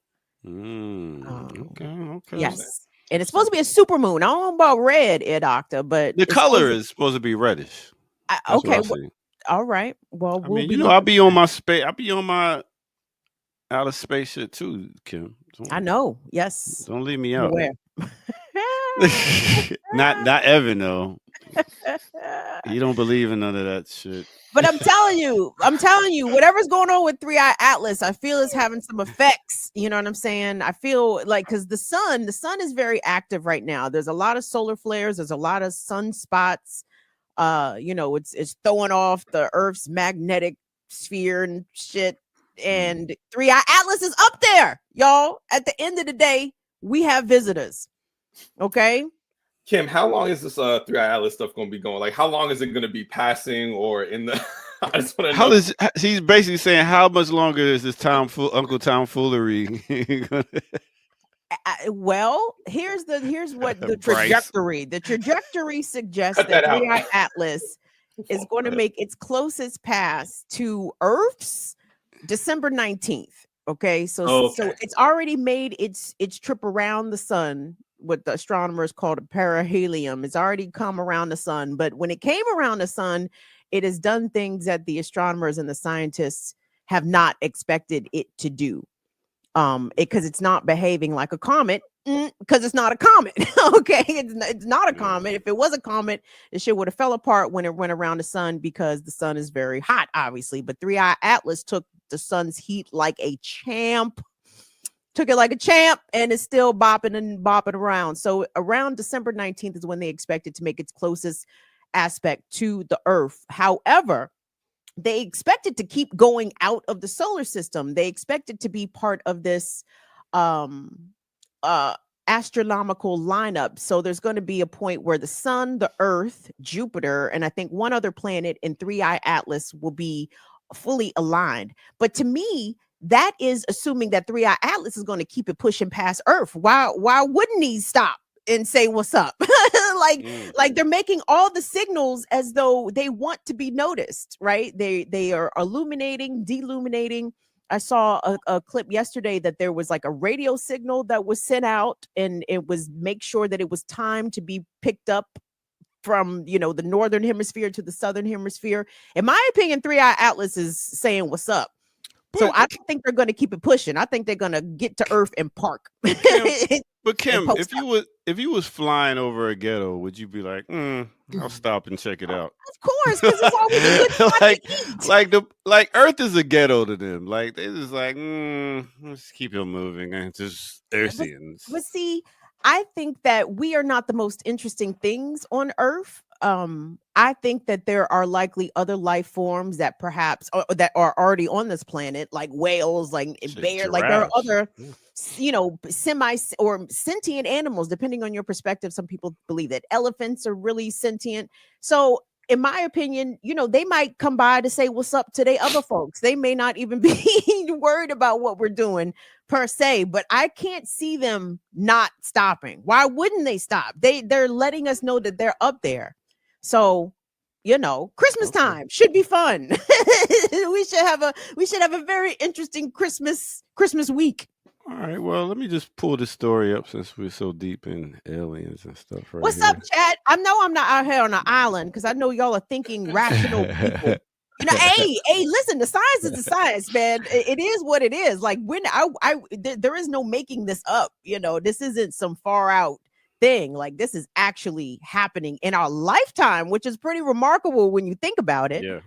Yeah, it is. I mean, shit. We talk looking up. We ain't even looking down, like in the water. Shit, this shit down there we ain't even discover, or they haven't told us about. All the above. Yeah. All right. So let's check this out. Justice Department investigating fraud allegations in Black Lives Matter movement. AP sources says. And BLM, told you, should have been Black Liberation Station. Should have been Black Liberation Station. Remember, you don't have to talk to police. don't lie to no federal agent. Just say I'm not giving a statement. A man carries a Black Lives Matter flag in Lafayette Square outside White House on the fourth night of Republican National Convention. This was in 2020. Justice Department is investigating whether leaders in the Black Lives Matter movement defrauded donors. Isn't this an old story though? What, they brought it back up? I don't remember them getting investigated by the DOJ. Oh, okay. In recent weeks, exactly. federal law. It was something people were talking about and became clear because people came up with like very expensive houses. But I don't think they were investigated like this. Okay, it also says in recent weeks, federal law enforcement officials have issued subpoenas and served at least one search warrant as part of the investigation into the Black Lives Matter Global Network Foundation Incorporation, and other Black-led organizations that helped spark a national reckoning on systematic racism, said the people, who were not authorized to discuss an ongoing criminal probe by name and spoke on condition of autonomy to the Associated Press. Autonomy, I love it. That ain't it, is it? It ain't got a T in it. No, that's anonymity, my good brother. There we go. I'll be reading so fast sometimes. No, you know what I mean? Speeding out here. So. wait, what'd you? I said you be speeding. I said speeding. I'm used to reading rhymes. You know. I know it's a skill. Oh, did you put that up there for a reason? It seemed like I did. It seemed like there's a Ricky show. Go ahead. I mean, you know, when the comrade's right, she's right. What did Ricky say? What did she say? What did Ricky say? Y'all asked for accountability, you know, and I think she's saying it in a tongue in cheek. I'm reading it as very tongue in cheek, right? But this idea that, you know, when we have these types of incidents or situations, right, it kind of always boils down to like wanting more affirmation or wanting some semblance of quote unquote justice or accountability coming from the state at the end of the day, right? Like that's usually what it amounts to. It's not our movements or organizations holding people accountable. I mean, we don't have the ability to, right? So it ends up being this, right? And of course, all of these, you know, lawsuits and investigations of these large tech companies, right? Those go away. These antitrust lawsuits, those go away, right? Because people are donating to Trump or to his inauguration fund or whatever, right? Where they can give as much money as they want to, right? And of course, because they're, you know, openly racist, you know, openly, you know, sexist, homophobic, and all those things, right? Of course, they're going to find inevitably, right, the members of our own, you know, of these communities who are misusing funds or doing things inappropriately, right? As we knew that, like, you know, this is not really new, right? For people here, for people in this chat, right? We saw kind of the grift with BLM, right? But now they're going to be made an example of, right, in this situation. And of course, they're a small fry in the kind of massive amounts of like criminality that this country, that is endemic to this country. But like, you know, now we'll have this example be made, and now there'll be accountability, quote unquote, right? And these black faces are going to now be the faces of like criminality and grift and corruption. So, do you feel like this is the way that they're going to try to take down more black organizations by following some type of money trail?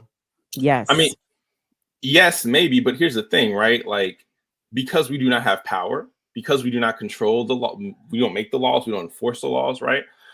Black Alliance for Peace, community movement builders, POC, like we're already on these lists. You know, we're already like, there've already been these right-wing articles, you know, attacking us, right? You know, Amali Yeshiteli, you know, and his people have already been attacked, right? And harassed, right? They don't need a reason. They don't need a reason to like attack us, right?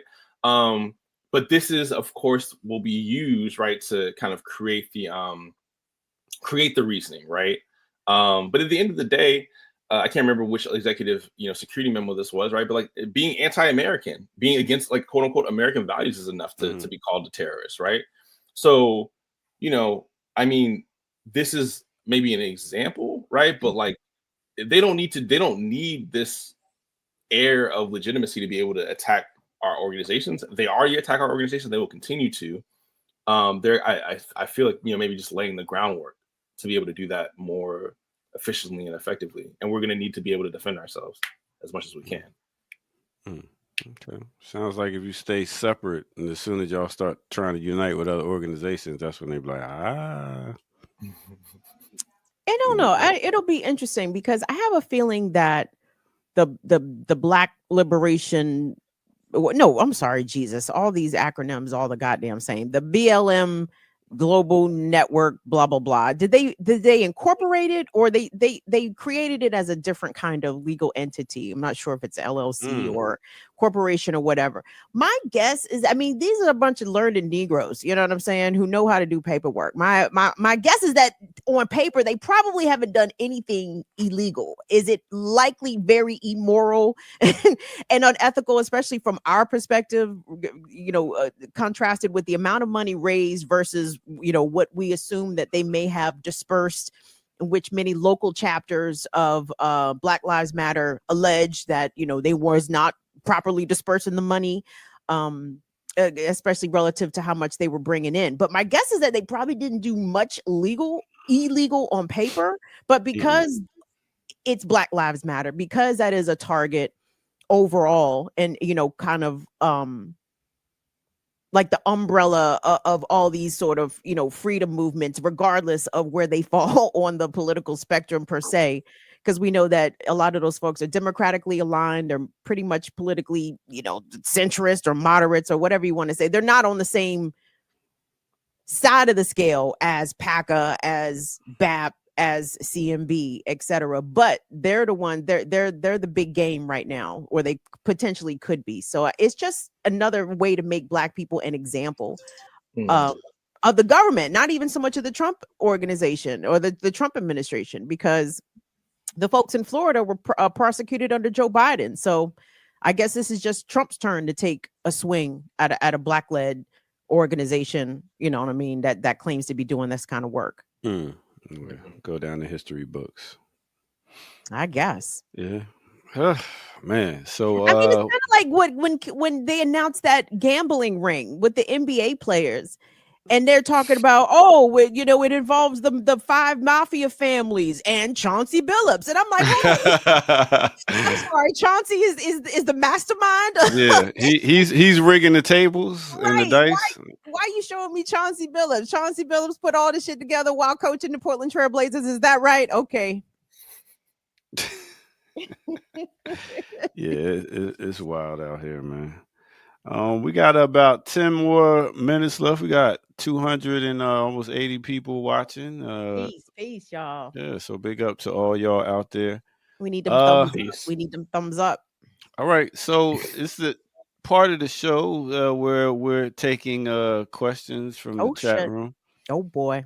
Yes, if y'all got any questions that you think either 3 of us can answer or just them 2, go ahead. No, this is your idea, Doctor. You're a part of this now. Don't leave. Because I got answers for you. I don't know if y'all gonna like them. But, let me tell you, it's like in class, you get divided up into teams and the groups. Me, Evan, and Ear Doctor in the same group, and the teacher asked the question. Me and Ear Doctor look at Evan. Like, you gonna talk to us, Evan? Evan, speak up. Evan gonna talk. Teach. Hold on. Okay, we got a question.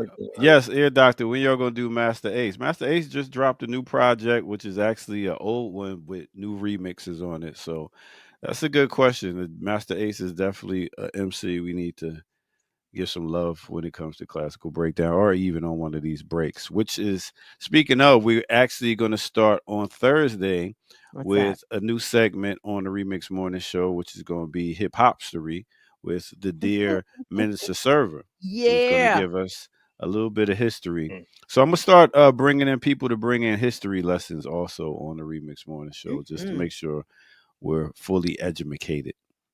Love Go ahead and read it. Maybe I was gonna say maybe a linguist as well.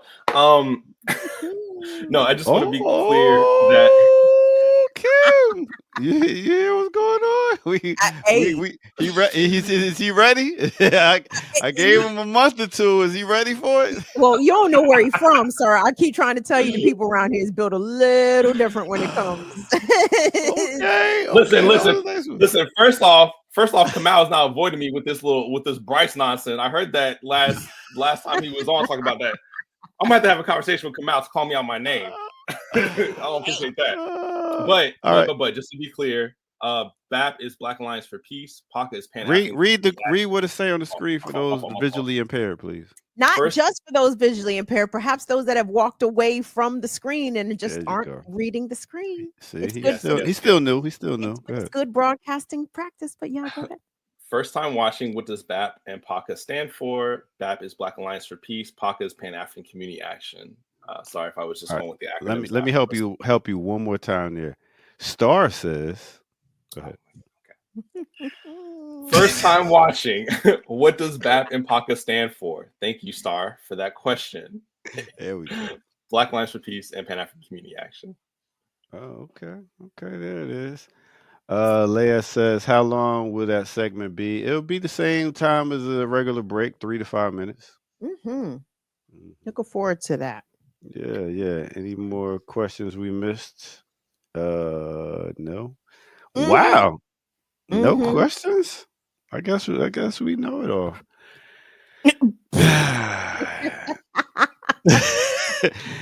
Yes, it is November is Hip Hop History Month. Is November, it? yes. Also, Scorpio's the god's birthday. You know No what I'm shit. saying? No shit. Yeah, No gotta shit. get it straight. So, Idoc, if the people wanted to get you birthday gifts, what do you have a wish list? Do you have a place Oh that people yes. perhaps can Uh send you oh, gifts? okay, so here's what I wanted to do.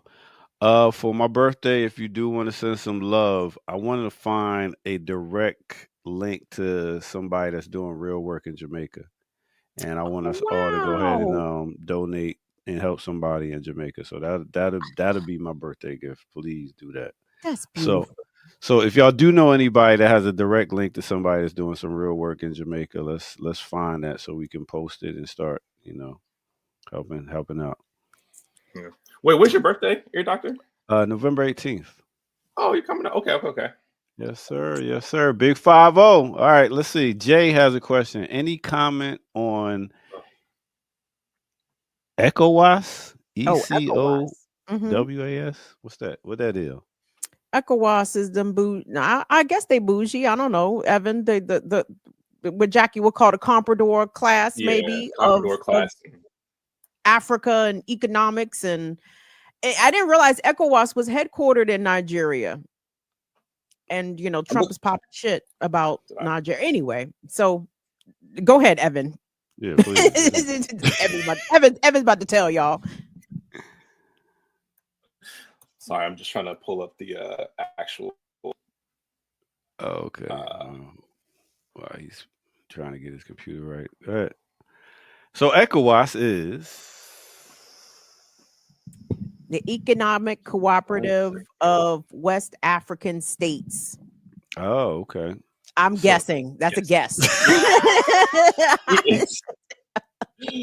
It's What the is it? economic community. It's the economic community of West African states. They do serve as a comprador outfit, I guess, in the on the continent, working with AFRICOM, right, supporting all of their imperialist machinations. They initially were attacking the AES, Burkina Faso, or rather, yeah, they were initially attacking the AES. BAP has a fact sheet. Let me actually pull that up as well. That's a good point.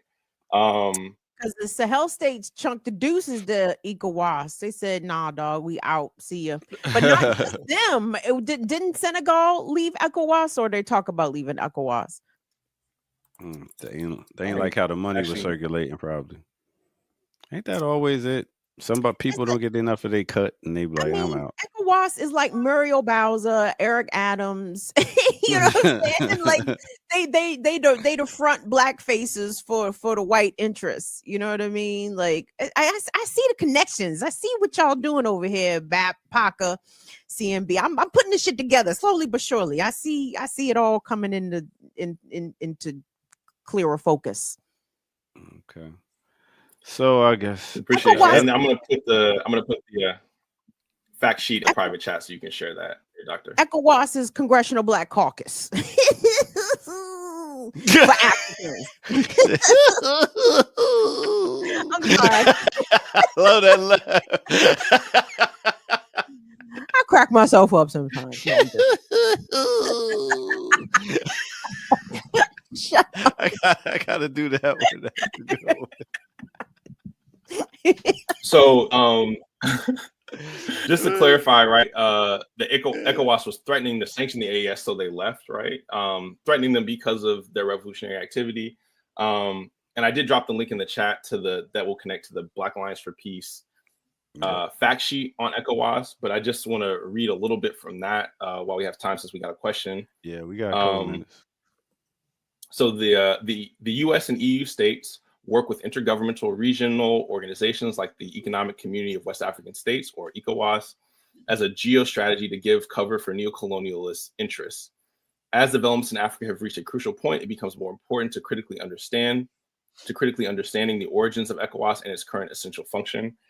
The people have protested against ECOWAS sanctions in response to the military transitional governments and the new Alliance of Sahelian States, or AES, viewed by many as a step toward African self-determination. In turn, the leaders of Burkina Faso, Mali, and Niger have decided to leave ECOWAS, declaring that it has deviated from its original purpose and is now an impediment to their sovereignty. In the interest of advancing a political education around the history and current role of ECOWAS, the Africa team, shout out to Africa team of Black Alliance for Peace, has published this comprehensive fact sheet on ECOWAS. So if you go to that link, you'll be able to get to the fact sheet. You'll be able to educate yourself on that.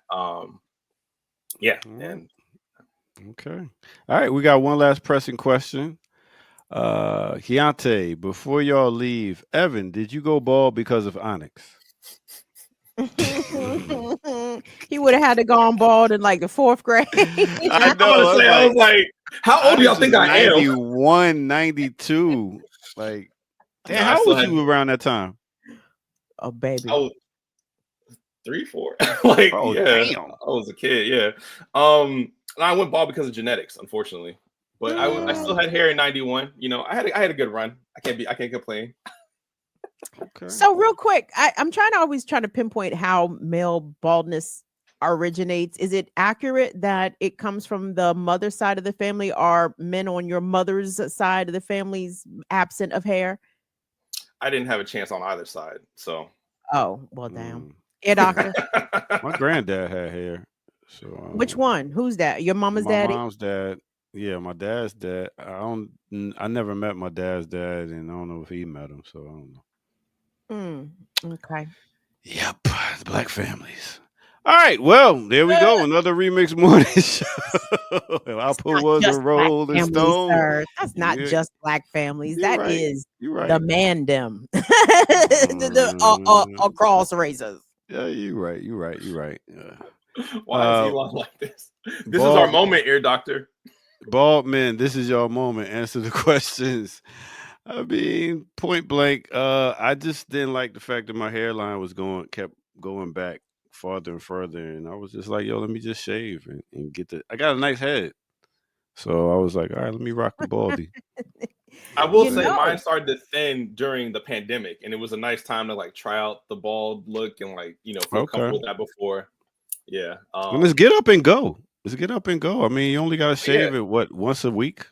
I'll tell you what I don't miss. I do need to shave once a week. What I don't miss is going to I miss like the camaraderie, the environment of going to the barbershop.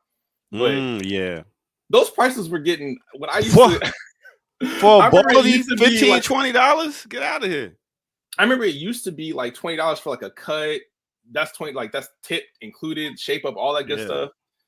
It was getting up to like close to $40 when I like finally just stopped doing that, you know. So I mean, you know, I don't miss spending that money, and it is much more convenient to just be able to shave it, be done once a week, and not have to worry about it. Big up to Stevie Wonder.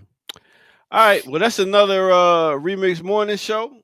We'll be back here tomorrow at 8 a.m. for some more. So make sure y'all hit that like button, subscribe if you are about to exit, and we will see you tomorrow. Have a great rest of your day.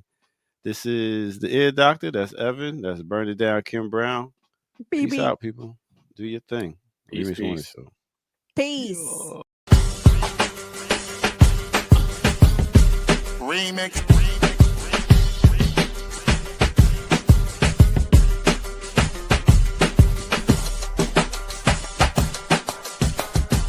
Remix.